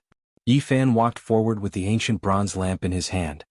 He blew at the wick with all his might, and a blazing divine flame immediately gushed out and surged forward. That malevolent creature, which was only as thick as a finger and 10 centimeters in length, let out a mournful cry. Its voice was so loud that it shocked everyone. It was like the scream of a malicious spirit, causing people's eardrums to ring and chills to run down their spines. It was hard to imagine how such a small-scaled body could emit such a loud and terrifying sound. The flame from the wick that Yi Fan blew out pounced out for 3 meters, but it didn't truly engulf that unknown creature. It only slightly brushed against its tail, causing its scales to fall off on the spot, and half of its scorched tail to fall off. It viciously stared at Yi Fan with an expression like a human. It was incomparably malevolent, and it opened its mouth to reveal dense, sharp teeth that flickered with a cold, snow-white light. It continuously growled at Yi Fan in a low voice. What the hell is this thing? Many students at the back were very afraid. Even though they had divine artifacts, they didn't dare to go forward. You 3-inch nail, your eyes are so vicious. I'm going to smash you into pieces. Pang Bo wasn't afraid at all. He was very fierce. He raised the Great Thunderclap Temple's bronze plaque and rushed over, saying, "You killed 7 of my classmates, and now I've only broken one of your rotten tails. Go to hell." Pang Bo's entire body was enveloped by the glaring light emitted by the bronze plaque. He was like an enraged god of war, and his aura was oppressive. The bronze plaque vibrated, and Buddhist chants shook the sky, emitting rumbling sounds. Meanwhile, Yi Fan was on the other side of the terrifying creature that only had half of its body left. The flame from the divine lamp rushed out like a furious dragon, and the scorching temperature seemed to have scorched the air. At this moment, Zhou Yi, Wang Ziwen, and the others also rushed over from the back. At the same time, they raised the divine artifacts that they had obtained and slashed at the malevolent crocodile-like creature. Although it was being chased and intercepted, this creature was too fast. It was like a black bolt of lightning, constantly passing through the 5-colored sacrificial altar. It was very difficult for them to touch it. Mournful cries rang out. This malevolent and terrifying creature was being chased by everyone.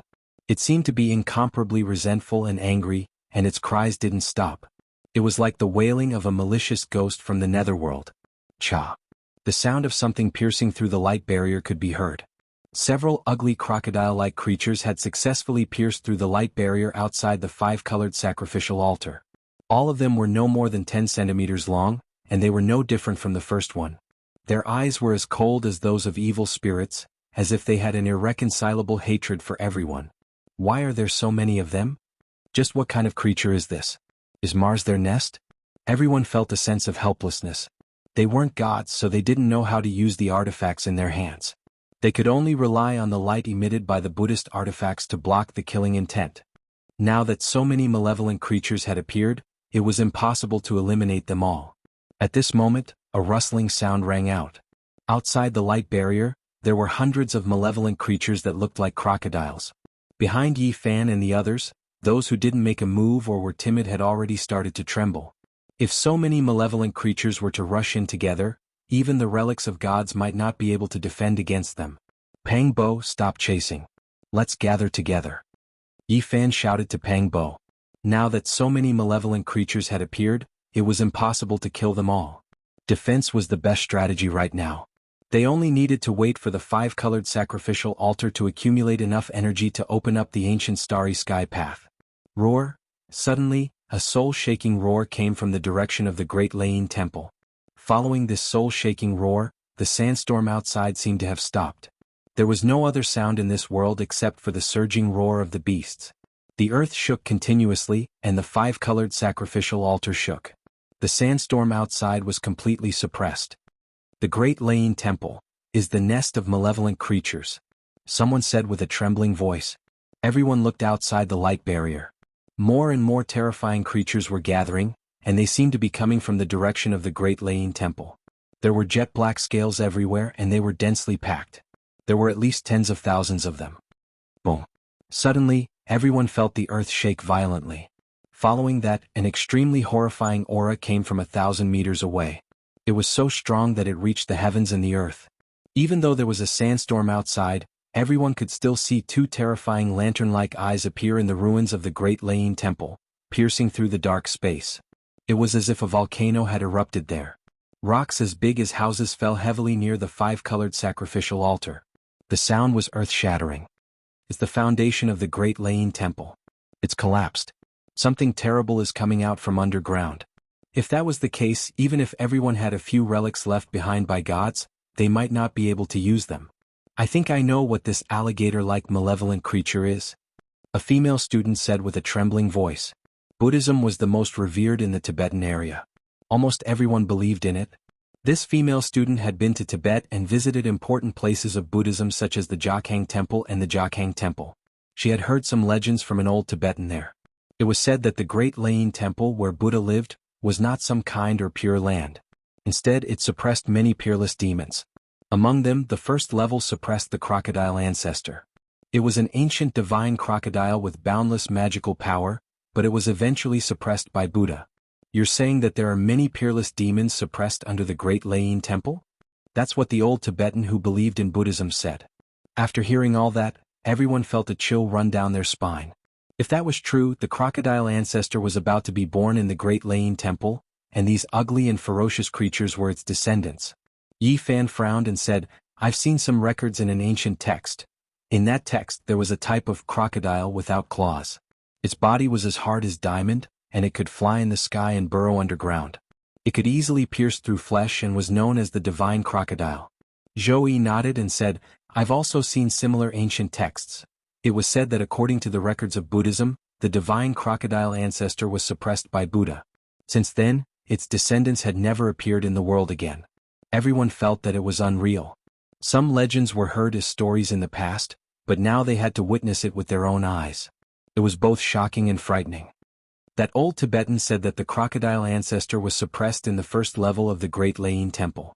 Does that mean there's a second level, a third level? A female student asked with a trembling voice. No one answered. If the crocodile ancestor was really born, it was enough to wipe them all out. Rustling sounds could be heard. Thousands of small crocodiles appeared outside the five-colored altar and were trying their best to drill in. Boom. Suddenly the five-colored altar shook, and ancient runes of 5 colors appeared in the sky. They were like shining stars, and the 8 trigrams of Tai Chi was about to appear. This was a sign that the ancient path to the stars was about to open. However, at the same time, a terrifying tremor came from the ruins of the Great Lain Temple thousands of meters away. The lantern-like crimson eye rose several meters. It was obvious that it was breaking free from the shackles of the underground palace and was rushing out of the ground. Escape from here, escape from Mars. This was what everyone was thinking. Many people were praying, hoping that the ancient path to the stars would be opened as soon as possible. Even if they had to float in the lonely universe forever, it would be more reassuring than staying here. Chapter 21.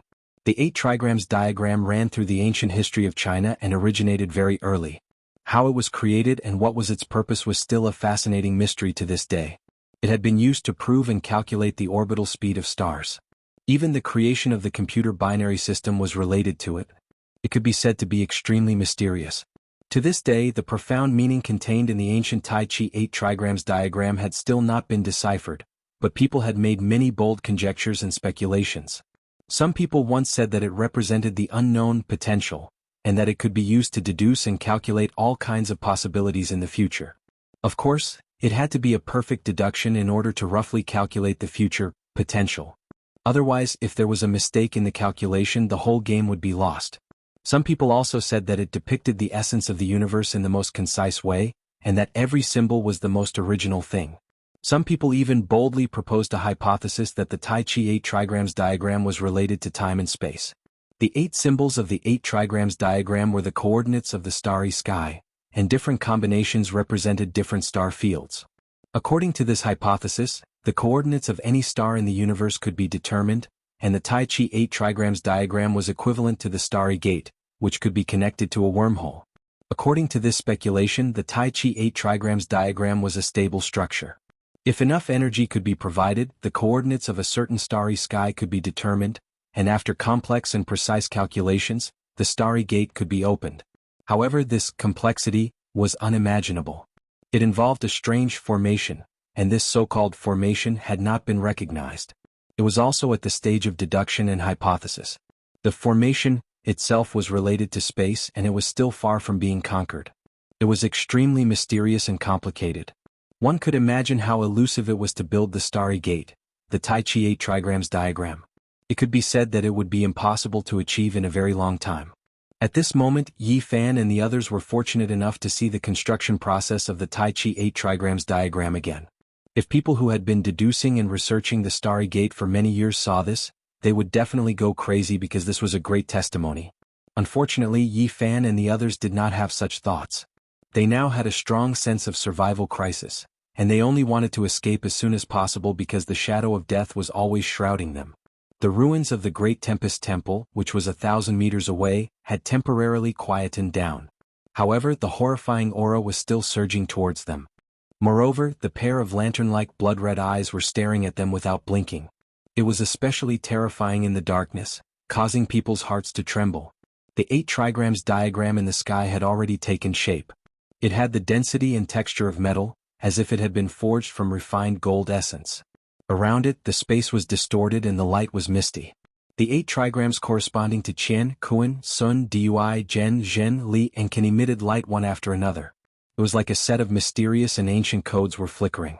The 8 divinatory symbols had already flashed hundreds and thousands of times, carrying out complicated arrangements and combinations, but they still couldn't light up at the same time. In the end, they actually slowly dimmed. The huge Tai Chi diagram was trembling, showing signs of collapsing. How could this be? Many people were terrified. If they couldn't open the ancient starry sky path, it would mean death for them. The light curtain covering the 5-colored altar was so dim that it almost didn't have any light. Only a faint multicolored light flowed towards the 8 trigrams diagram in the sky. Seeing this scene, everyone knew why. Constructing the 8 trigrams diagram or opening the starry sky door requires a sufficient and stable supply of mysterious energy. However, we don't have enough energy right now. What should we do? Are we really going to die here? The crocodile ancestor was far away and the small crocodiles were close by. A huge death net had already spread out towards everyone. Bang! More than 10 small crocodiles had already drilled into the light curtain and started to attack everyone. The incense burner, the vajra, the copper bell, the fish drum, and the other relics of the deities all shone with dazzling light, resisting the attacks of the divine crocodiles. However, the power of the crocodiles was so strong that everyone couldn't help but retreat. Crack, crack, crack. Outside the 5-colored altar, the ground was covered with scales. Tens of thousands of divine crocodiles were continuously attacking the light curtain. More cracking sounds were heard. In just a short moment, more than 100 small crocodiles had successfully broken through. These seemingly small but extremely ferocious species were extremely terrifying.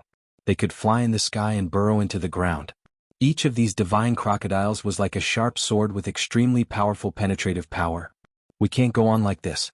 If we continue to defend passively like this, we will die here sooner or later. Peng Bo shouted. The bronze plaque of the Great Thunderclap Temple shook continuously with thousands of lights forming a light curtain that protected 3 or 4 people.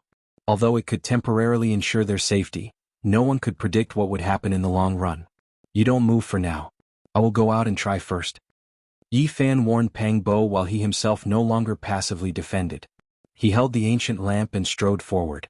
Immediately, dozens of divine crocodiles pierced towards him. Dozens of black lights were like bolts of lightning. They were extremely fast and ruthless. They were like nails hammered into the light curtain of the ancient lamp and forcefully squeezed in. Whoosh! Yi Fan quietly waited for the dozens of divine crocodiles to get close before blowing towards the wick of the ancient lamp. Immediately, a blazing light shot up into the sky. Within a radius of 5 or 6 meters around him, the entire area was drowned in divine flames. A charred smell immediately wafted outwards. Miserable screams rose and fell. When the flames slowly retreated, Yi Fan was untainted by even a speck of dust. Streaks of bright radiance curled around him, as if he was an immortal descending from the heavens. Around him was a ground of scales. Several dozen divine crocodiles were almost completely burned to death. A few of the ferocious creatures that were lucky enough to escape this disaster were also almost burnt to a crisp. Their bodies were no longer whole as they stared at Yi Fan in the distance.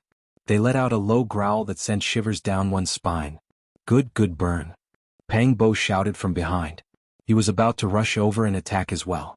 However, he was tightly held by 3 people beside him. They were 3 people with pale faces. They didn't have any treasures left behind by the gods. Without the protection of the bronze plaque of the Great Thunderclap Temple, they would have died for sure. Kacha kacha. The cracking sound came again.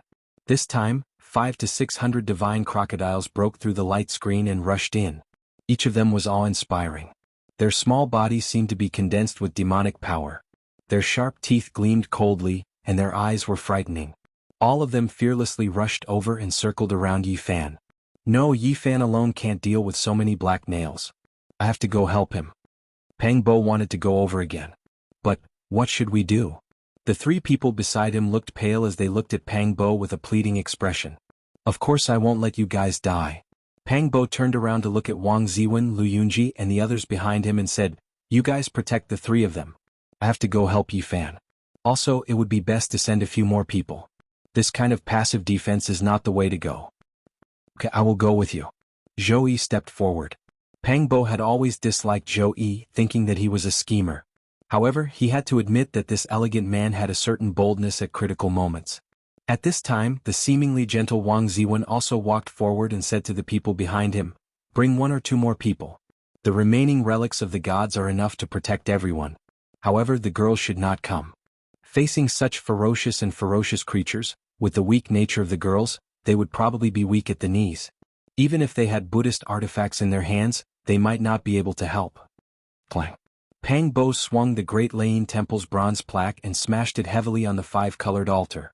Suddenly, a violent surge surged forward. This was a wave of light condensed into a raging wave. It rushed out for 7 to 8 meters and immediately submerged a large group of godly alligators. The cries of the divine crocodiles made one's scalp go numb. It was like a group of evil spirits being refined. Wisps of white smoke floated up, and the ground was littered with corpses. This was a large-scale attack. It was not like the first time he faced a divine crocodile alone and could not catch up with its speed. Now, with so many ferocious creatures surging forward, a casual swing of the bronze plaque could crush hundreds of them. Dang! The melodious sound of a bell rang out like the bell of an ancient temple deep in the mountains. It gave people a feeling of deep tranquility. The broken bronze bell in Wang Ziwen's hand shone with 1,000 rays of golden light, and visible ripples vibrated out. It looked gentle like water ripples, but when it came into contact with those divine crocodiles that were rushing forward, it was like a butcher's knife. Every golden ripple could cut a divine crocodile in half. PFFF, PFFF, PFFF.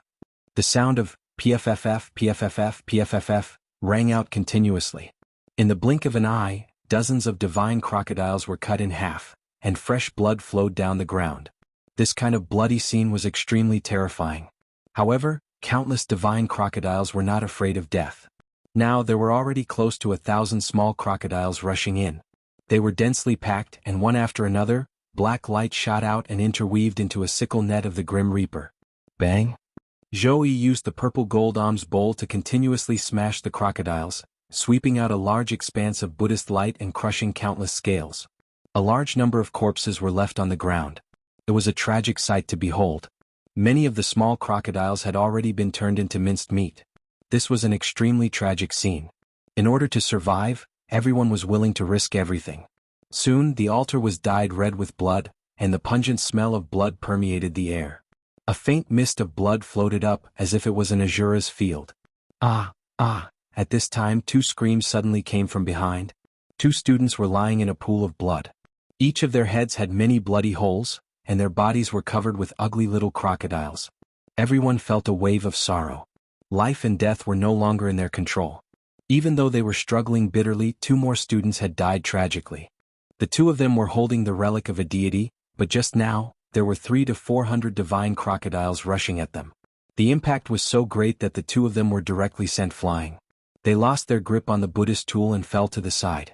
The 2 of them were immediately drowned by the small crocodiles, dying tragically on the spot. Don't let go even if you die. Lin Jia shouted, reminding everyone. Many people were already rolling back and forth from the impact. Moreover, because they were holding the Buddhist tool together, their movements were restricted, and it was extremely dangerous.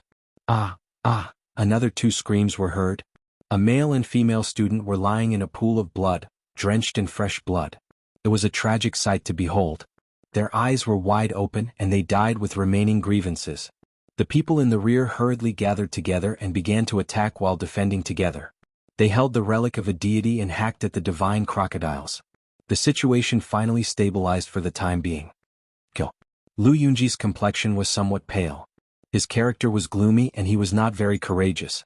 However, at this time he also rushed out with the Vajra staff in hand. In Buddhist legends, this was an extremely powerful sacred object that could destroy the enemy as easily as killing chickens and dogs. It was indestructible and it symbolized invincibility. It was a scepter that was used by venerable saints with a true Buddhist nature. Lightning danced in the air and brilliant lights flickered. The divine radiance around Lu Yunji was glaring. The Vajra staff swept across as if it was sweeping away 1,000 soldiers. Immediately, blood and countless broken scales were left on the ground, and a large number of divine crocodiles were crushed. The power of the Vajra staff was evident. At this time the foreigner, Cade, also rushed over. His mouth was shouting non-stop while holding a broken wooden fish, and he was beating it randomly. God is merciful. Although he was shouting like this, his hands were not careless. The broken wooden fish looked like it would fall apart at any time, but it had a mysterious power. There were 3 bodhisattvas engraved on it. At this time, all of them had manifested into light and shadows. They appeared around the foreigner Cade and swept away the surrounding divine crocodiles.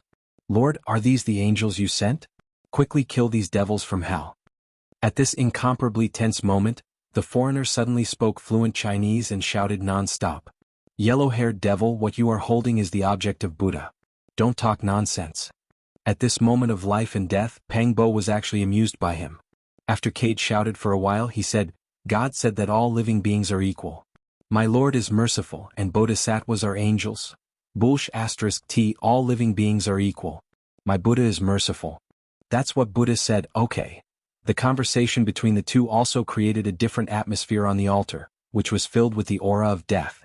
The blood on the altar turned into spots of blood light, broke through the light curtain and floated toward the sky.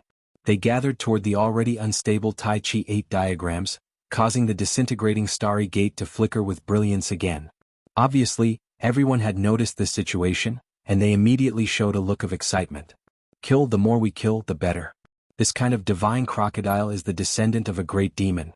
In essence, there is divine blood flowing in its body, condensing divine power, and through the altar, it can be transformed into the mysterious energy needed by the Tai Chi 8 diagrams.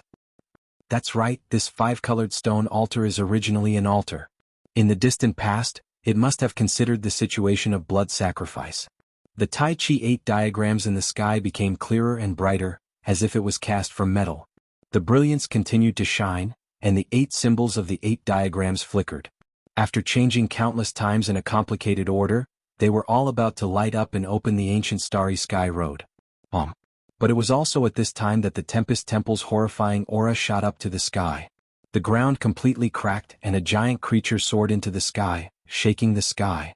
Almost instantly, everyone felt as if their souls were about to leave their bodies, and everyone almost collapsed on the altar. 2 giant eyes that looked like lanterns approached from afar, and they were closing in. That's the crocodile ancestor that was suppressed by Buddha under the Tempest Temple. Now that it has escaped, who in this world can suppress it? Everyone felt like they had fallen into an ice cellar, and they felt completely hopeless. Even if there was a bodhisattva, he might not be able to subdue such a giant demon, unless Buddha himself came. Was he really going to be spared by this legendary fiendish demon at the last moment? Guangdang. At this moment, the bronze coffin on the 5-colored altar suddenly let out a trembling sound. The 2 eyes that looked like lanterns suddenly froze, as if they were surprised and did not move forward. Chapter 22. Everyone's spirit was exhausted. Just now their souls almost left their bodies. The roar of the unparalleled crocodile ancestor had an incredible power. It seemed to be able to absorb people's souls. If it wasn't for the strange metallic sound from the ancient bronze coffin, perhaps everyone here would have died. A tragic aura surged over from afar like a tsunami. Although the great fiendish demon that had escaped from the great thunderclap underground had stopped advancing, the aura it naturally emitted was still unbearable. It made one's soul tremble. The murderous aura surged and shook the sky. The sandstorm instantly stopped because of it. In the darkness, 2 lantern-like bloody eyes stared at this place without blinking. Its body couldn't be seen clearly. There, black clouds rolled, covering the moon and stars and shrouding the sky. Although it didn't approach, the aura of this unparalleled demonic ancestor was still unbearable for mortals. Many people on the 5-colored altar almost fell to the ground. Even with the relics of the gods in hand, they couldn't resist it. Was this the great demon that was personally suppressed by the Buddha? It was an existence of myths and legends, but they actually saw it in reality. It really appeared not far away. It was like a dream. As a modern city dweller, they had never seen such a terrifying scene. Everyone felt it was so unreal. What they saw and heard at this moment was really shocking. Now that the crocodile ancestor had escaped, countless years had passed. The heavenly palace had collapsed, and the great thunderous sound temple had long been abandoned. Things remained the same, but people had changed. Without the gods, who could suppress it? Roar! Suddenly, the crocodile ancestor let out a thunderous roar. It was like 10,000 thunderclaps were ringing in their ears. Among the people present, some immediately fell to the ground. It wasn't a real attack, just the vibration of the sound waves. But even so, it was unbearable. Several people's ears and nose were bleeding. Sha-sha sounds came. Outside the five-colored altar, there was a dense black mass. Countless divine crocodiles gathered and quickly broke through the light curtain, rushing to the five-colored altar. It was the crocodile ancestor who ordered these little crocodiles. It seemed to be afraid of the bronze coffin heart, so it let these descendants test it. Get up quickly. A few students were lying on the ground, bleeding from their ears and noses. They were exhausted and couldn't move. They couldn't even hold the Buddhist weapons in their hands. One could imagine how terrifying that roar was. As the crowd shouted, a few people finally stood up. However, there were still 2 people who were a step too late. The godly crocodiles that rushed over like a tidal wave directly drowned them. There was no miracle. 2 muffled groans rang out as the deity's relic left their hands. In the blink of an eye, 2 fresh lives were lost forever. Blood splashed everywhere as the divine crocodiles drilled into their torsos and heads. The red blood and white brain matter were especially glaring. The others couldn't save him in time. They were surrounded by thousands of divine crocodiles, and they couldn't even look after themselves. Up until now, a total of 13 people had lost their lives, and the remaining 17 were also in imminent danger. Life was unpredictable and death could come at any time.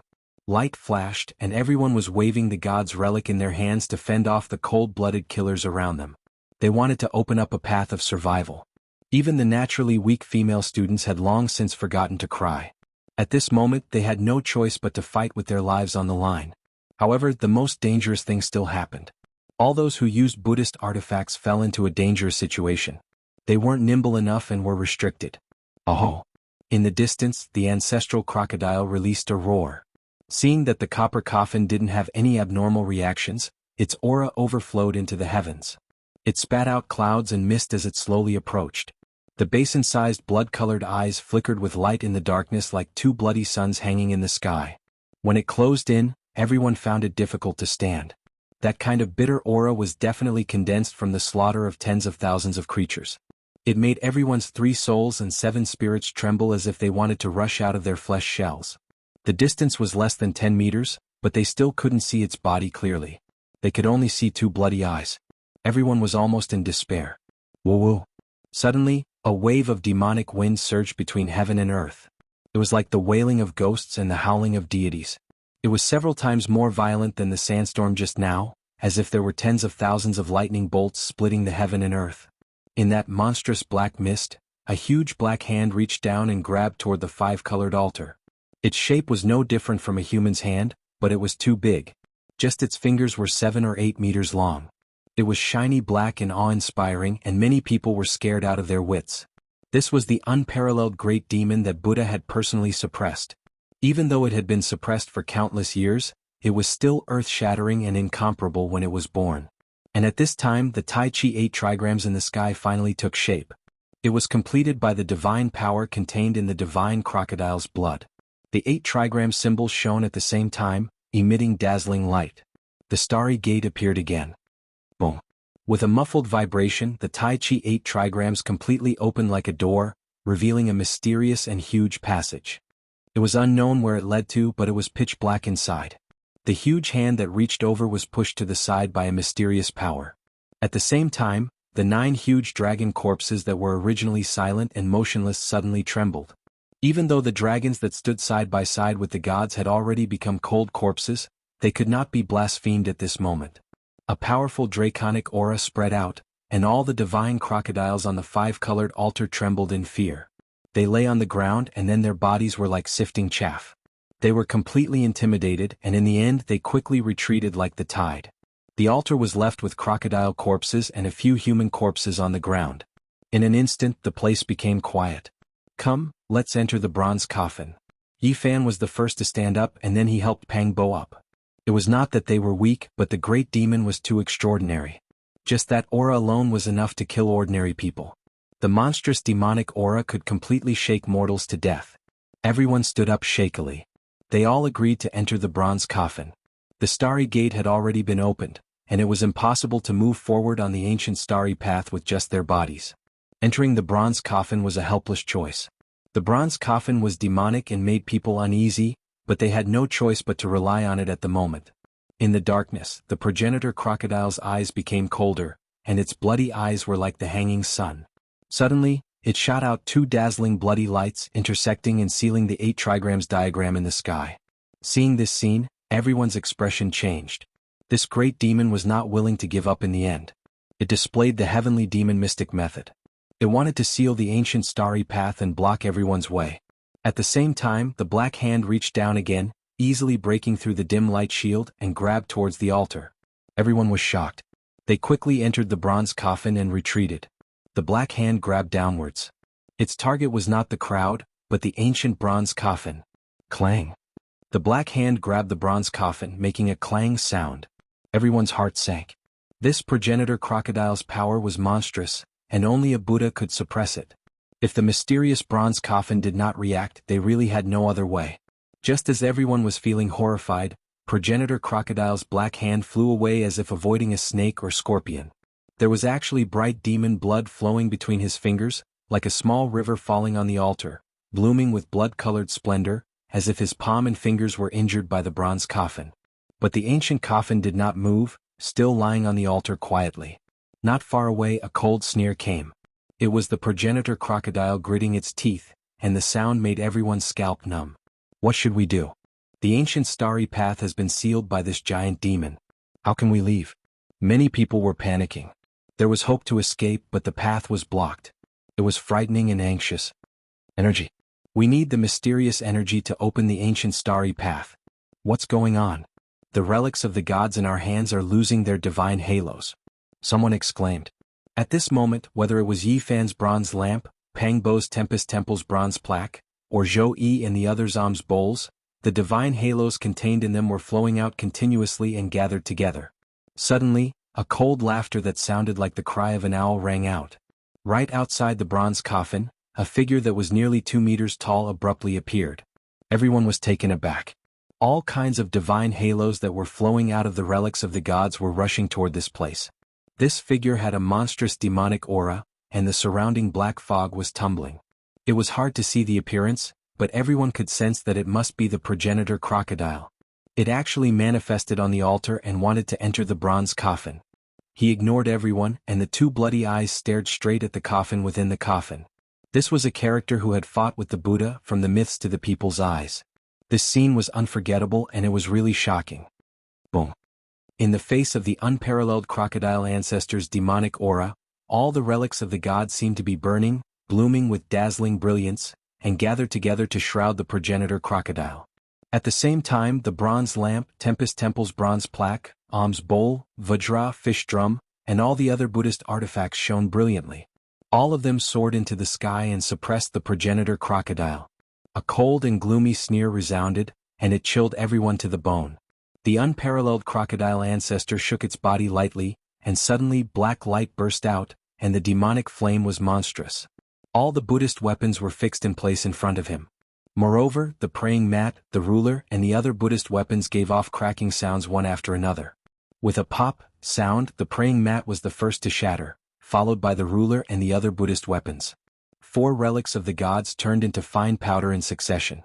The 4 Buddhist artifacts turned into 4 dazzling brilliants, and all of them dissipated on the 5-colored altar, providing a powerful mysterious energy for the starry sky gate. The 9 huge dragon corpses trembled, and with a rumbling sound, they slowly soared into the sky. The progenitor crocodile was shocked, and it avoided the ancient bronze lamp and the other relics of the gods. It soared into the sky, and its right hand quickly enlarged, covering the heaven and earth, and grabbed the 9 huge dragon corpses. At this time, the ancient bronze lamp, Tempest Temple's bronze plaque, and other relics seemed to have a spirit, and each of them rushed out the most blazing divine light, so bright that people couldn't open their eyes, and swept toward the progenitor crocodile. Endless light flickered in the sky, and it was so dazzling that people couldn't look straight at it and no one could see it clearly. The 9 dragon corpses were temporarily stopped by the progenitor crocodile. Dang, dang! A crisp sound came from the altar, and the Buddhist relic prayer beads, Tempest Temple's bronze plaque, alms bowl, and other relics all fell to the ground, and even the ancient bronze lamp was extinguished. The 9 dragon corpses are stopped. What should we do? Everyone was anxious. The giant bronze coffin didn't rise into the sky, and the 9 dragon corpses were blocked in mid-air, and it was difficult for them to enter the starry sky gate. Everyone walked out of the bronze coffin, and quickly picked up the dim Buddhist artifacts. Pang Bo, on the other hand, was very agile in collecting the mineral water bottles on the corpses. Yi Fan, on the other hand, took off his shirt, and collected the crocodile corpses on the ground. At this moment the sky shook violently and everyone was shocked and hurriedly rushed back to the bronze coffin. The giant bronze coffin let out a metallic sound, and the 9 dragon corpses swung their giant tails, and with a bang, they all hit the big black hand of the progenitor crocodile, causing it to fall back. Boom! There was a loud noise in the sky, and the 9 huge dragon corpses slowly flew toward the starry sky gate. Clang! The giant bronze coffin shook and turned over and everyone suddenly felt dizzy. The bloody eyes of the progenitor crocodile were extremely cold. Before the coffin lid closed, it was about to rush in, and its target was still the coffin within the coffin. But at this moment, on the rusty coffin walls, the carvings of ancient ancestors and gods, as well as the bronze patterns of primitive birds and beasts, all flowed with a hazy brilliance, stopping the progenitor crocodile's footsteps. It seemed to suddenly think of something, and 2 cold bloody lights burst out of its eyes. Dang dang dang! It quickly took a few steps back in the void. Clang! With a loud noise, the bronze coffin lid closed, and the 9 huge dragon corpses pulled the bronze coffin slowly into the sky, breaking through the bloody seal laid by the progenitor crocodile, and entered the starry sky gate. Chapter 23. In the darkness, some people were weeping softly while others were shivering. Every time they closed their eyes, they would see the terrible scene of their foreheads being pierced, blood splattering and brain juices flowing out. It was like a nightmare but also like a ghost, lingering in their hearts. It was hard to forget the tragic deaths of his classmates. The ghastly blood, the unwillingness and despair, the eyes that couldn't close, the youthful faces that kept appearing before his eyes. His classmates of 4 years, 13 fresh lives, all passed away on the same day. Although they were temporarily safe, many people couldn't calm down. In fact, they were even more afraid. The tragic death of their classmates and the ferocious divine crocodile appeared in their hearts from time to time. Perhaps they would never be able to forget it in this life. It was pitch black inside the bronze coffin. Some female students were sobbing, and some male students were sighing. Although they had escaped, the road ahead was boundless and unpredictable. Where were the 9 dragons pulling the coffin? Where was the other shore? Where was the heaven? There was no light, but the sea of bitterness was boundless. Were they following the ancient road that the gods had walked? The destination of the gods, what kind of place was that? After a long time the bronze coffin finally quieted down. According to the time on earth, it was already late at night. Everyone was exhausted and dispirited, falling into a deep sleep. Many people were still anxious and fearful in their dreams. They tightly grasped the relics of the gods as if they wanted to rely on them. This was a torturous night. Many people couldn't sleep peacefully. They were awakened by nightmares from time to time, and some girls even woke up crying. It wasn't because they were weak but because the experience was too terrifying. Many things, no matter if they were true or false, were just rumors. No matter how frightening it was just a story. But if they experienced it themselves, it would be a completely different matter. A group of urban men and women lived a very comfortable life. Suddenly experiencing such a tragic event was an unimaginable shock to their minds. They had seen the legendary demons gnawing on the corpses of their companions, and the people around them dying one by one. How could they not be afraid? Even a carefree person like Pang Bo found it hard to sleep. It wasn't because he was afraid, but because he was constantly awakened by the people around him. Yi Fan was just like him. It was difficult to fall asleep. The people around him would occasionally talk in their sleep or cry in their nightmares, making it difficult for him to sleep. After only 5 or 6 hours most people woke up. It wasn't until another 2 hours passed that everyone's mood slightly calmed down. At this moment they didn't know where the bronze coffin was heading. Everyone started to think about reality. The bronze coffin was very stable and didn't shake at all. It was as if it had already stopped. Was there a next stop? Perhaps they would forever drift in the depths of the desolate universe. What kind of place will we reach? After crying and venting, even the weak-natured female students couldn't help but think about this problem. Will we reach the final destination of the gods? The ancient starry sky path was created by the ancestors. In the distant future there might really be gods and they might arrive at a mysterious world. Gods really exist? We've seen the 9 dragons pulling the coffin, the legendary Tempest Temple, and the legendary crocodile ancestor. There's no reason for us not to believe it. However, I still find it hard to accept this reality. According to my understanding, the gods might just be a race and they might have once lived on Earth with us. As a modern person, almost no one believed in the existence of God, but now they had no choice but to face it. Hearing Wang Ziwen say this made it easier for them to accept. Perhaps those gods aren't unfamiliar to us. Perhaps they're the result of human evolution. It's highly likely that they're ancient figures that we're familiar with. Whether it is evolution or a special race, we have to admit that gods do exist. Obviously, the ancient people have been dealing with them for a long time. There was a 5-colored altar at the top of Mount Tai. It was built by the ancient people. Many years ago, the 3 sovereigns, 5 emperors, and 72 kings climbed Mount Tai. Maybe those gods are our ancestors. The 3 sovereigns and 5 emperors were ancient figures like gods. It was said that they were gods themselves. So, it was not easy to imagine that the pilgrimage on Mount Tai was not that simple. There were many possibilities. Maybe they were calling for life in the starry sky and sending some kind of message to the lonely universe. Maybe they could really fly. The ancient Earth had already made them feel that it was not vast enough. So, they climbed Mount Tai, left Earth, and entered the vast universe. Perhaps the Earth was just a relay station, a temporary stop for those existences that were both human and God, a journey in their long lives. Maybe. No one could say for sure what happened in the distant ancient times. Everything was just a maybe. Only one thing was undeniable. The ancient people had already opened the starry gate and explored the boundless universe. Why aren't you talking? The bronze lamp had already been extinguished. It was dark inside the bronze coffin. No one was too scattered. They were all very close to each other. Beside Yi Fan there was a man leaning against the coffin. He did not make a sound and this attracted his attention. What's wrong? Are you still jealous that I beat you up? Peng Bo was very dissatisfied. He sneered. You almost pushed Yi Fan out of the 5-colored altar and killed him. Beating you up is already letting you off easy. Otherwise it would not be too much to throw you into the pile of divine crocodiles. Hey, wake up. Say something. Someone beside him pushed him. However, what was unexpected was that this person not only did not respond, but also fell to the ground with a plop.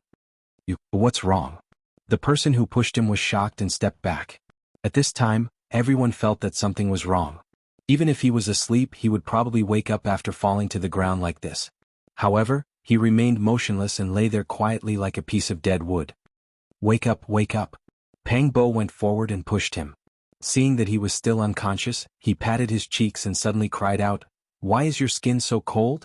Even your body is a bit stiff." Hearing this, everyone felt their hair stand on end. They felt a chill from head to toe as a bad premonition appeared in their hearts. Yi Fan felt that things were very bad. He put his hand between the man's mouth and nose. In the end he said absent-mindedly, "He's dead. He stopped breathing long ago." What? Everyone cried out in alarm. How could a living person suddenly die? Not long ago he was still talking in his sleep and suffering from nightmares. Now he had died without a sound. It was very suspicious. The atmosphere in the bronze coffin suddenly became tense and oppressive. In the darkness, everyone panted heavily and felt cold all over. This was too sudden and evil. There was no way to explain it. Everyone tightly grasped the god's relic in their hands. Turn on your phone. Let's see how he died. Yi Fan said as he raised his phone and looked forward with the help of the weak light. It was a deathly pale face. His eyes were protruding and wide open. His mouth was slightly open, and a bit of blood flowed out from the corner of his mouth. He's really dead. Everyone was dejected and terrified. The sudden death made everyone feel a chill down their spine. There seemed to be something terrible in this bronze coffin. A few courageous students began to check his body, wanting to find the cause of death. Quick look, his neck. There was a bruise on his neck. It was full of bloody marks as if he had been strangled to death. The purplish-red marks were shocking. Ghost, there's a ghost in the bronze coffin. A girl was terrified and said with a trembling voice. Hearing this, many people felt their scalps go numb. The purplish-red bruise was extremely similar to the fingerprints left behind by a malicious spirit. It was very much like he had been strangled to death. Especially now that everyone was in such a coffin, it made people even more suspicious. The coffin not far away was like the door to hell, causing people to be terrified. Many people involuntarily took a few steps back. Yi Fan frowned and stretched out his hand to touch the throat of the corpse. He found that his Adam's apple had been crushed. It was soft and only the skin was still intact. Drops of blood were imprinted on his hand.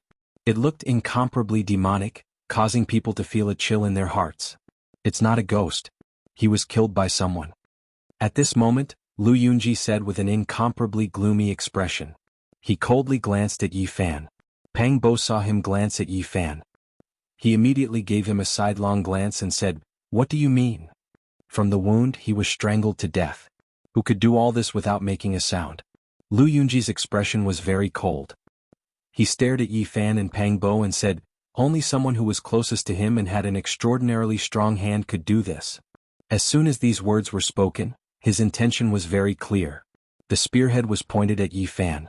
Everyone knew that he was close to the corpse and had an extraordinary physique and extraordinarily strong hand strength. "You're talking nonsense." Pang Bo was furious. He picked up the roaring thunder plaque and wanted to slap it. Lu Yunji sneered and looked at him. "You want to help someone kill me to keep my mouth shut?" Yi Fan pulled Pang Bo back and stopped his impulsive action. "Yi Fan, he killed him." The female student who had always been on Lu Yunji's side and had helped him talk to Li Changqing several times cried out in fear. "It must be Yi Fan. He's taking revenge for almost being pushed out of the altar." Hearing these words, the others immediately thought of what had happened not long ago. Some of them immediately took a few steps back. "That's right, it's Yi Fan. He killed a classmate." Li Changqing gritted his teeth and said, "Maybe there's someone helping him from the side." Pang Bo suddenly had an urge to rush over and beat them up. Bus. Lu Yunji raised the Vajra pestle in his hand and actually let out a metallic sound. An extremely weak brilliance flowed out. Everyone was shocked. The god relics in their hands had all returned to normal and couldn't release any light. However, Lu Yunji's Vajra pestle still had divine power. This was truly unexpected. "Yi Fan, you're too vicious. Even if he was in the wrong, you shouldn't be so ruthless in taking revenge." Lu Yunji held the Vajra pestle and took 2 steps forward. "If I said I didn't kill anyone, would you believe me?" Yi Fan swept his gaze over everyone. "Of course I believe you." Pang Bo was the first to stand out. "I also believe you." Zhang Xiling also walked forward. Yi Fan looked at the others and said, "You guys don't believe me?" Then his eyes fell on Li Xiaoman. Chapter 24.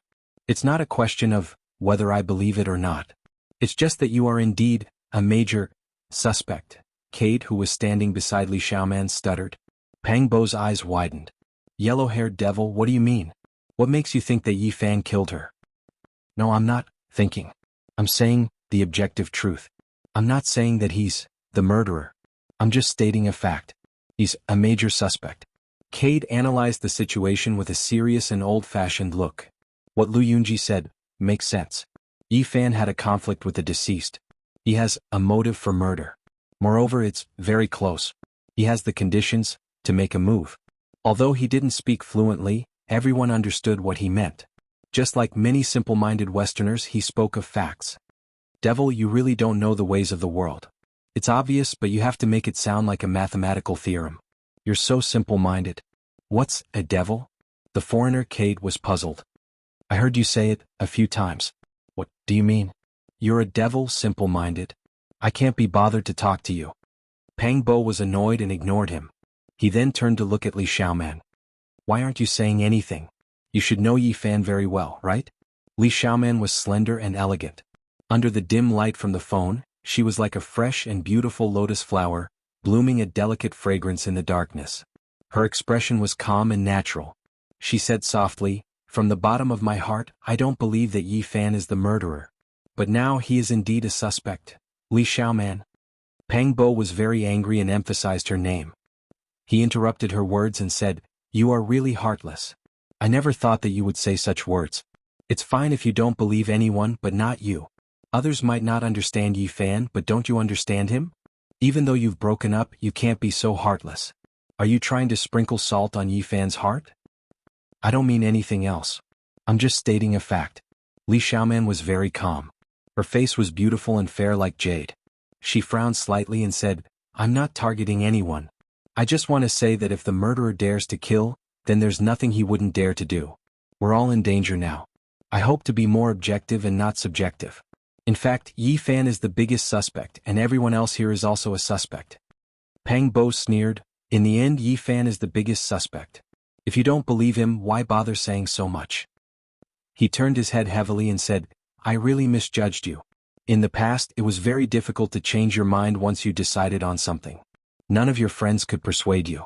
Only now do I understand that your character is not resolute but heartless. At this moment, a nervous, almost timid voice whispered, I believe in Yi Fan. I believe that he is not the murderer. It was the female classmate who had an unhappy life. Her body was thin and very weak. She walked out with her head lowered, looking nervous and uneasy. The originally pure and happy girl had become very unconfident due to the unhappy life in recent years.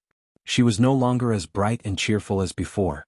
She couldn't even speak smoothly in front of everyone, looking very uncomfortable. This was also the main reason why Yi Fan sympathized with her during the class reunion. Pang Bo was the same as Yi Fan. He sympathized with this timid girl. In the past she was clearly not like this in school. She often joked around with Yi Fan and him. The three of them had a very good relationship. It was easy to feel happy when they were together. Louis, thank you. Yi Fan smiled and nodded to her. No need to thank me. I believe that you wouldn't kill anyone. Louis's voice was soft and weak. This made people feel pity for her as she stood there uneasily. Who else could it be? Li Zhangqing was furious and said, other than Yi Fan, who else would have a motive to kill? He is taking revenge. The female classmate standing beside Lu Yunji also spoke again. Yi Fan, how can you be so heartless? That's a classmate you've known for 4 years. I'll say it again. I didn't kill anyone. Yi Fan was very calm in the face of responsibility. He was very calm and said, you can suspect me, but before the matter is investigated clearly, please don't throw dirty water on me. The facts are right in front of us. You and the deceased were almost next to each other. There's no way for others to bypass you and kill him without being discovered. Only you have a motive to kill him. Pang Bo was very hot-tempered and couldn't take anger. He said angrily, can you be more reasonable? Before the matter is concluded, don't put sh*t on others. I really don't understand. When you graduated, you and Lu Yunji parted ways. But to put it bluntly, Lu Yunji dumped you in disdain, which made you hate him. Why are you so eager to stick to him and cheer for him now? This is a vicious personal attack. The female classmate was so angry that her face was pale. Her body was trembling as she pointed at Pang Bo. Attack? Yes, attack a chicken.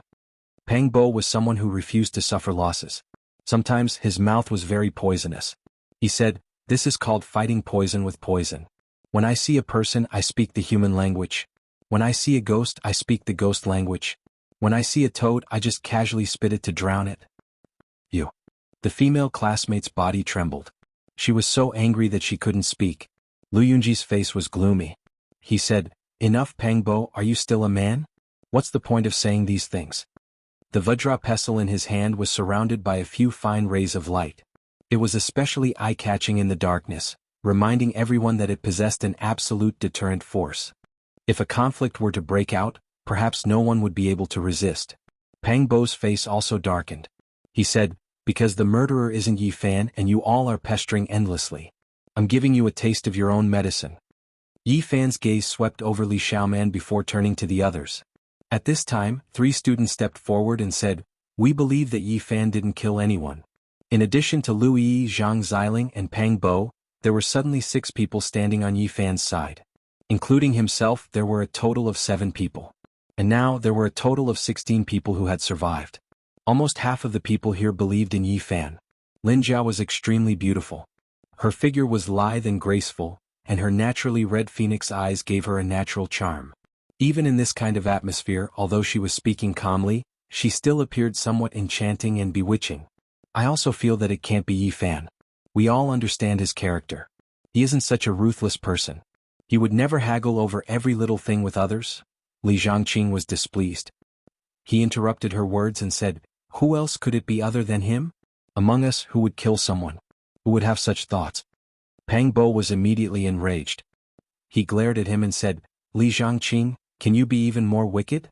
Can't you find more reasons to pour more dirty water? I really want to press this bronze plaque on your face.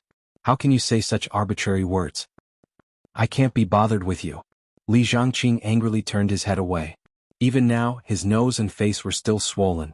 On the rainbow altar, he had not been lightly beaten by Pang Bo. I also believe in Yi Fan.